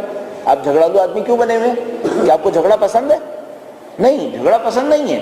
آپ جھگڑالو کیوں ہیں؟ آپ کا کوئی حق پامال ہوا ہے جس کو آپ نہیں لے سکے، اور آپ کو پتا ہے کہ اگر میں نے جھگڑا نہیں کیا تو ملے گا بھی نہیں، اب آپ جھگڑا کر رہے ہیں۔ ایک وجہ یہ ہو سکتی ہے، ہمیں یہ دیکھنا ہوتا ہے، مثلا میں اپنے طور پہ یہ سوچتا ہوں ہمیشہ، وہ یہ کہ کیا خدا نے اس کو جھگڑالو خلق کیا ہوگا؟ یہ چانس کم ہے، کوئی نہ کوئی ڈیفیشنسی ہے، کوئی نہ کوئی کمی ہے جس کی وجہ سے یہ کردار اس کردار میں تبدیل ہوا ہے، ورنہ خدا نے ایسے ہی کر دیا ہوگا کہ یہ ہمیشہ جھگڑا کرے، ایسا نہیں ہو سکتا۔ بس جب بھی کوئی مرد مجھ سے یہ کہے کہ عورت ہمیشہ جھگڑتی ہے، اور جب بھی کوئی عورت مجھ سے یہ کہے میرا مرد ہمیشہ جھگڑتا ہے، تو میں ہر دونوں کے پیچھے کہوں گا ہمیشہ جا کے ریزنز کو ڈھونڈنے کی کوشش کریں۔ اچھا، ممکن ہے ریزنز کچھ ایسے ہوں جو ہماری دسترسی میں نہ ہوں، جو ہمارے بس میں نہ ہوں۔ مثال کے طور پر، چونکہ اب یہ فیملی افیئرز بہت سنتا رہتا ہوں، بہت زیادہ اس میں ملوث ہونا پڑتا ہے۔ مثال کے طور پر ایک خاتون نے کہا کہ میرے کوئی مہمان آئے، اس نے مہمان کو چھپا دیا اور کہا کہ میں مہمان تو رکھوں گی اپنے گھر پہ لیکن اپنے شوہر کے سامنے نہیں بٹھا سکتی۔ اچھا، مہمان دیندار ہے، اس نے کہا کہ بھائی اگر تمہارا شوہر خوش نہیں ہے کہ میں مہمان بنوں تو میں مہمان کیوں بنوں؟ اس کا مطلب ہے میں اس کے گھر سے کھا رہا ہوں اور وہ خوش نہیں ہے۔ تو اس نے کہا نہیں، وہ بہت خوش ہے، آپ مہمان بنیے، آپ آج گھر آئیے، رہیے، وہ اس سے خوش ہے۔ تو اس نے کہا خوش ہے تو مجھے سامنے کیوں نہیں لاتی؟ کہنے کا نہیں، اس خاتون نے کہا کہ نہیں، سامنے لاؤں گی تو جھگڑا ہو جائے گا۔ اس نے کہا بھائی ایسا کیوں ہے؟ کہنے کی بزنس خراب ہو گیا ہے، بزنس خراب ہو گیا ہے، اس کا ٹینشن بہت زیادہ ہے، ابھی اگر کوئی چیز 19 سے 19.5 بھی ہو جاتی ہے تو پھٹ پڑتا ہے، بعد میں افسوس بھی کرتا ہے کہ مثلا مجھے غصہ آ گیا اور میں یہ ہو گیا، میں نے یہ کر دیا، میں نے وہ کر دیا۔ اب اس کا حل یہ ہے کہ میں اس کو بتا دیتی ہوں کہ مہمان آیا ہوا ہے، وہ اس کمرے میں اندر نہیں جانا، چونکہ تمہارا کوئی بھروسہ نہیں ہے، تم اندر گئے، تم نے کوئی ذرا سی چیز دیکھی، تم نے پھر پھٹ پڑنا۔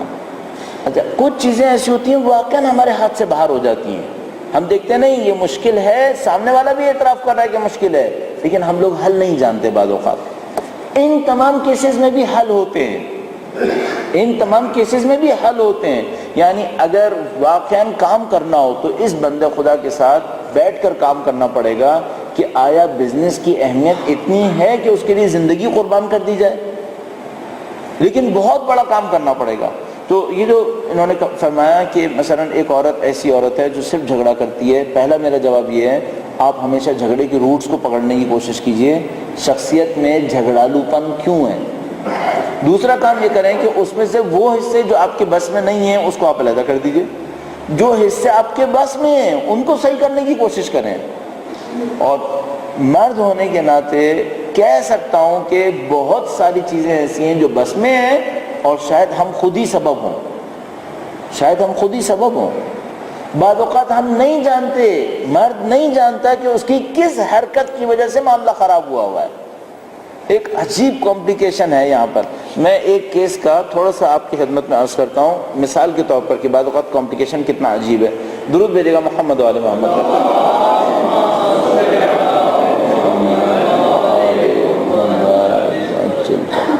اب میں بیچ میں سوچا تھا کہ میں اس کو کس طرح سے بتاؤں کہ اگر وہ سن لے، کیونکہ میری اسپیچ سن لیتا ہے، تو اگر وہ سنے تو اس کو پتہ نہ چلے، یعنی وہ یہ احساس نہ کرے کہ میں نے اس کا راز باہر کھول دیا، ٹھیک ہے؟ تو مجھے کچھ اس طرح سے بتانا ہے احتیاط کرتے ہوئے کہ کچھ چیزیں میں مبہم رکھنے کی کوشش کروں گا۔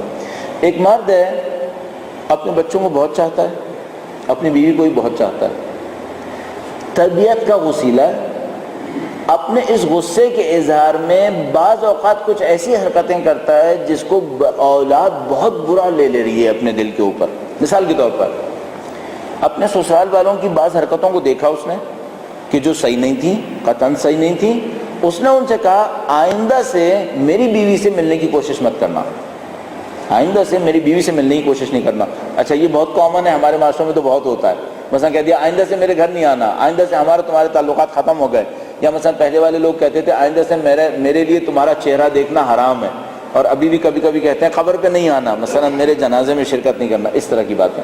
مگر اس نے سسرال کے بعض افراد کی کچھ حرکتیں دیکھ کر ان سے کہا آئندہ سے میرے گھر مت آنا، اور اپنی بیوی سے کہا کہ تم اس سے ملنے کی کوشش مت کرنا، ٹھیک ہے؟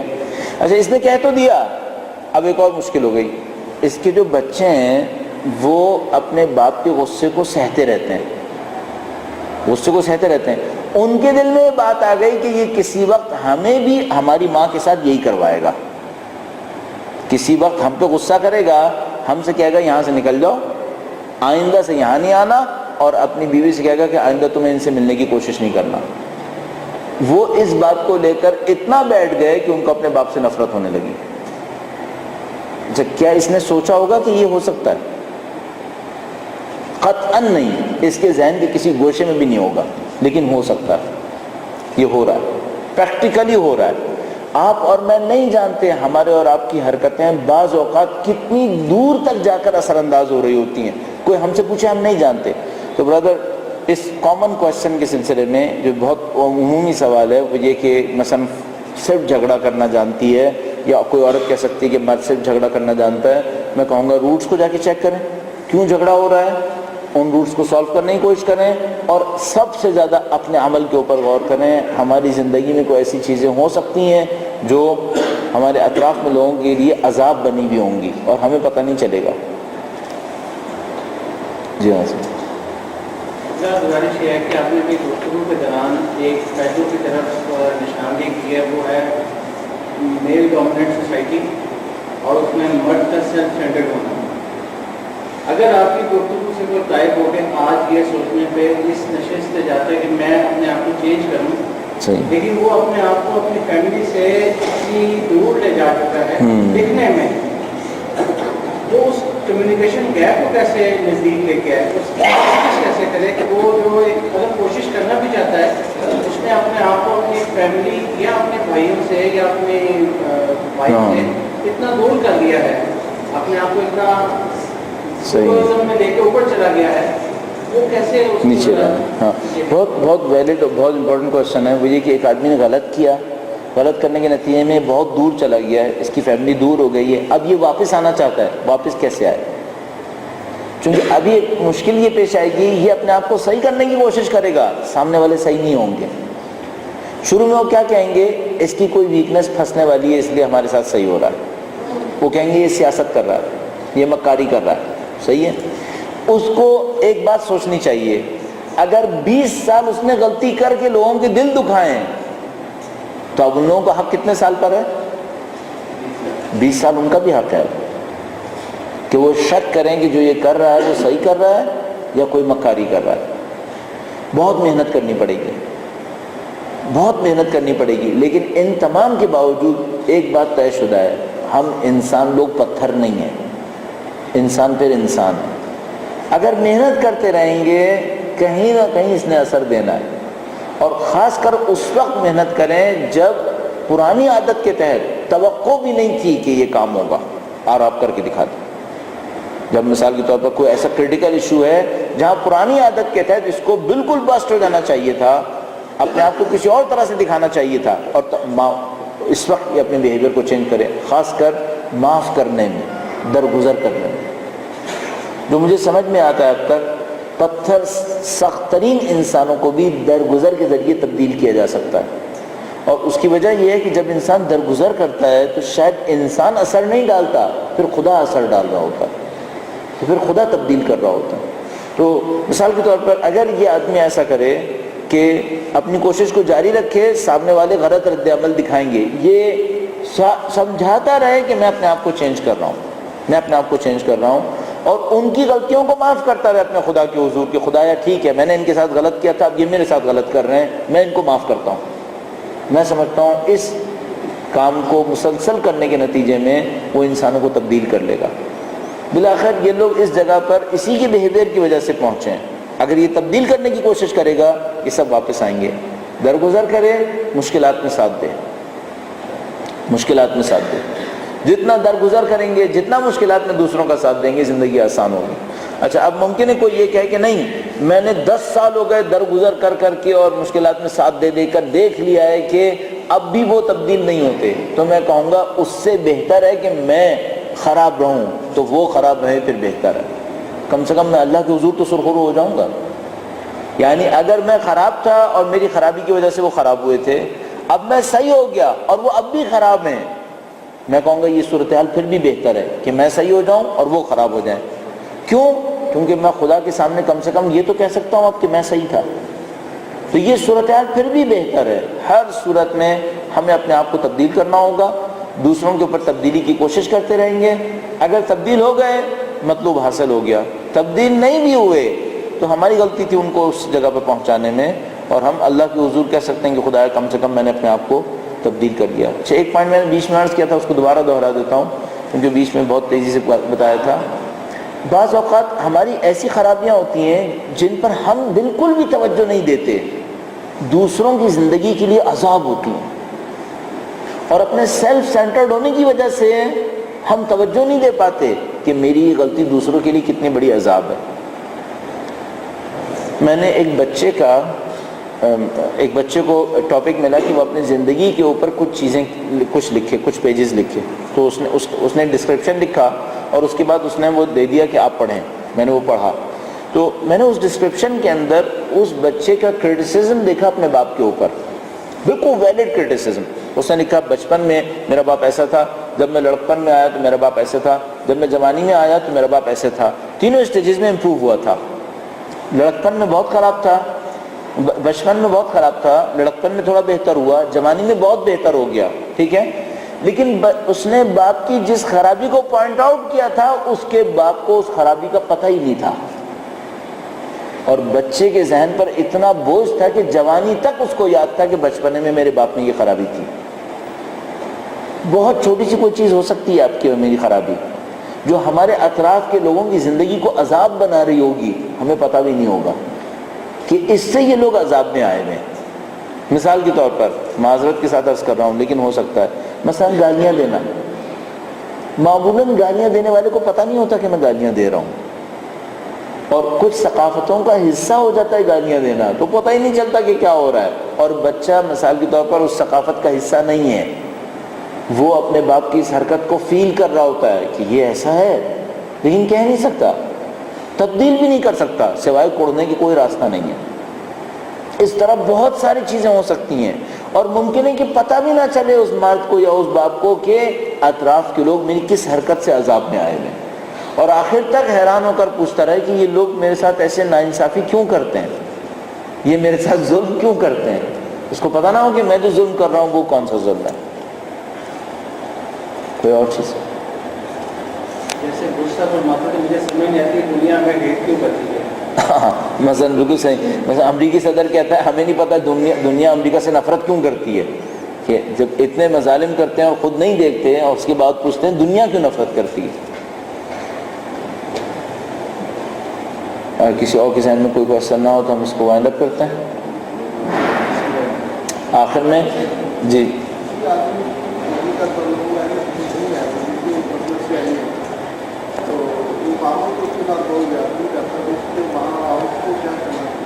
ہاں, یعنی عورت شیعہ ہے, ٹھیک ہے.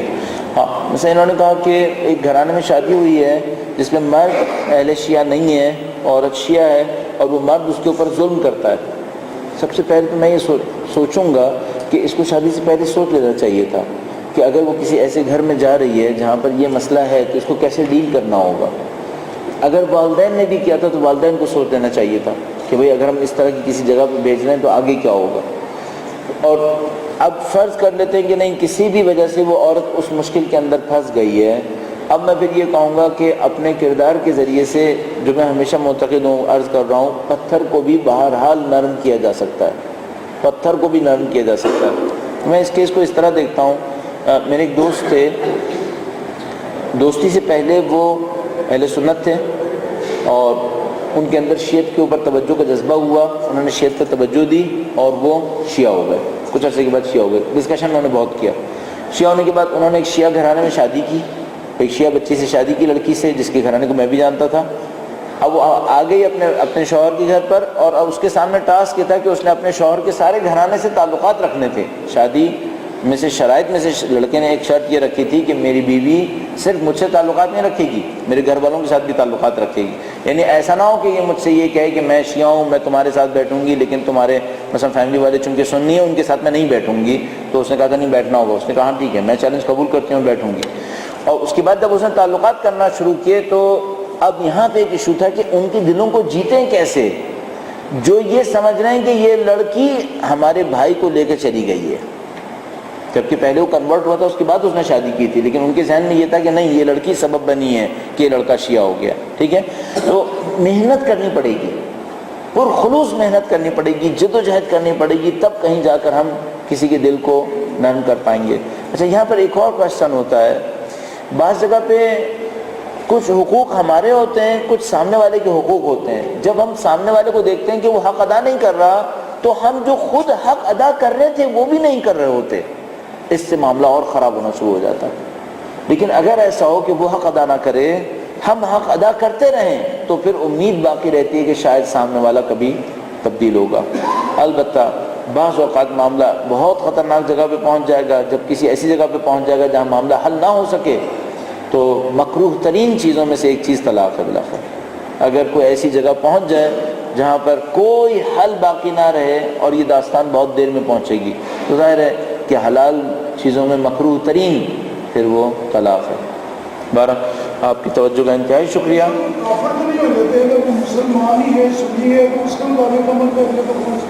ہاں، یہ کہہ رہے ہیں وہ ظلم کر رہا ہے، کہہ رہے ہیں کہ وہ ظلم کرتا ہے. اسی وجہ سے کرتا ہوگا وہ شیعہ اور سنی اور میرے کو تعلق چھوڑ وہ کہتا ہے کہ میں تو نام لینا چھوڑ رہا ہاں، ابھی ہم کیس کو ظاہر ہے اتنے زیادہ جنرلائز رہتے ہوئے آئیڈینٹیفائی نہیں کر پائیں گے. ان تمام معاملات کے اندر جو جیسے انہوں نے ابھی بتایا، کم سے کم میرا جیسا آدمی کرتا ہے، کہتا ہے کم از کم 1 گھنٹہ دونوں کی سنوں، تاکہ مجھے یہ سمجھ میں آئے اصل کیس کیا ہے. ہمیشہ ان کیسز کے اندر جو ہیومن بیہیویئر سے تعلقات رکھتے ہیں، الفاظ کے اوپر فیصلے نہیں کیے جا سکتے. ہمیں دیکھنا ہوگا کہ پریسائسلی اس جگہ کے اوپر کیا پیش آ رہا ہے، اس سے کم پہ بات نہیں ہو سکتی. ٹھیک ہے، تو ہم جنرلائز کوئی ایشو نہیں کہہ سکتے کہ مثلا کیا ہو رہا ہوگا، لیکن ہم ایک بار ایک فرضیہ بنا کے بات کر رہے ہیں. اصل معاملہ یہ کہ پھر جا کے سنیں کہ وہ لڑکی کیا کہتی ہے، اس کا شوہر کیا کہتا ہے، اس کے گھر والے کیا کہتے ہیں، اور اس کے بعد پھر ہم یہ طے کر پاتے ہیں کہ اصل حق کیا ہونا چاہیے. بہرحال آپ کی سماعت کا شکریہ. درود بھیجے گا محمد و آل محمد.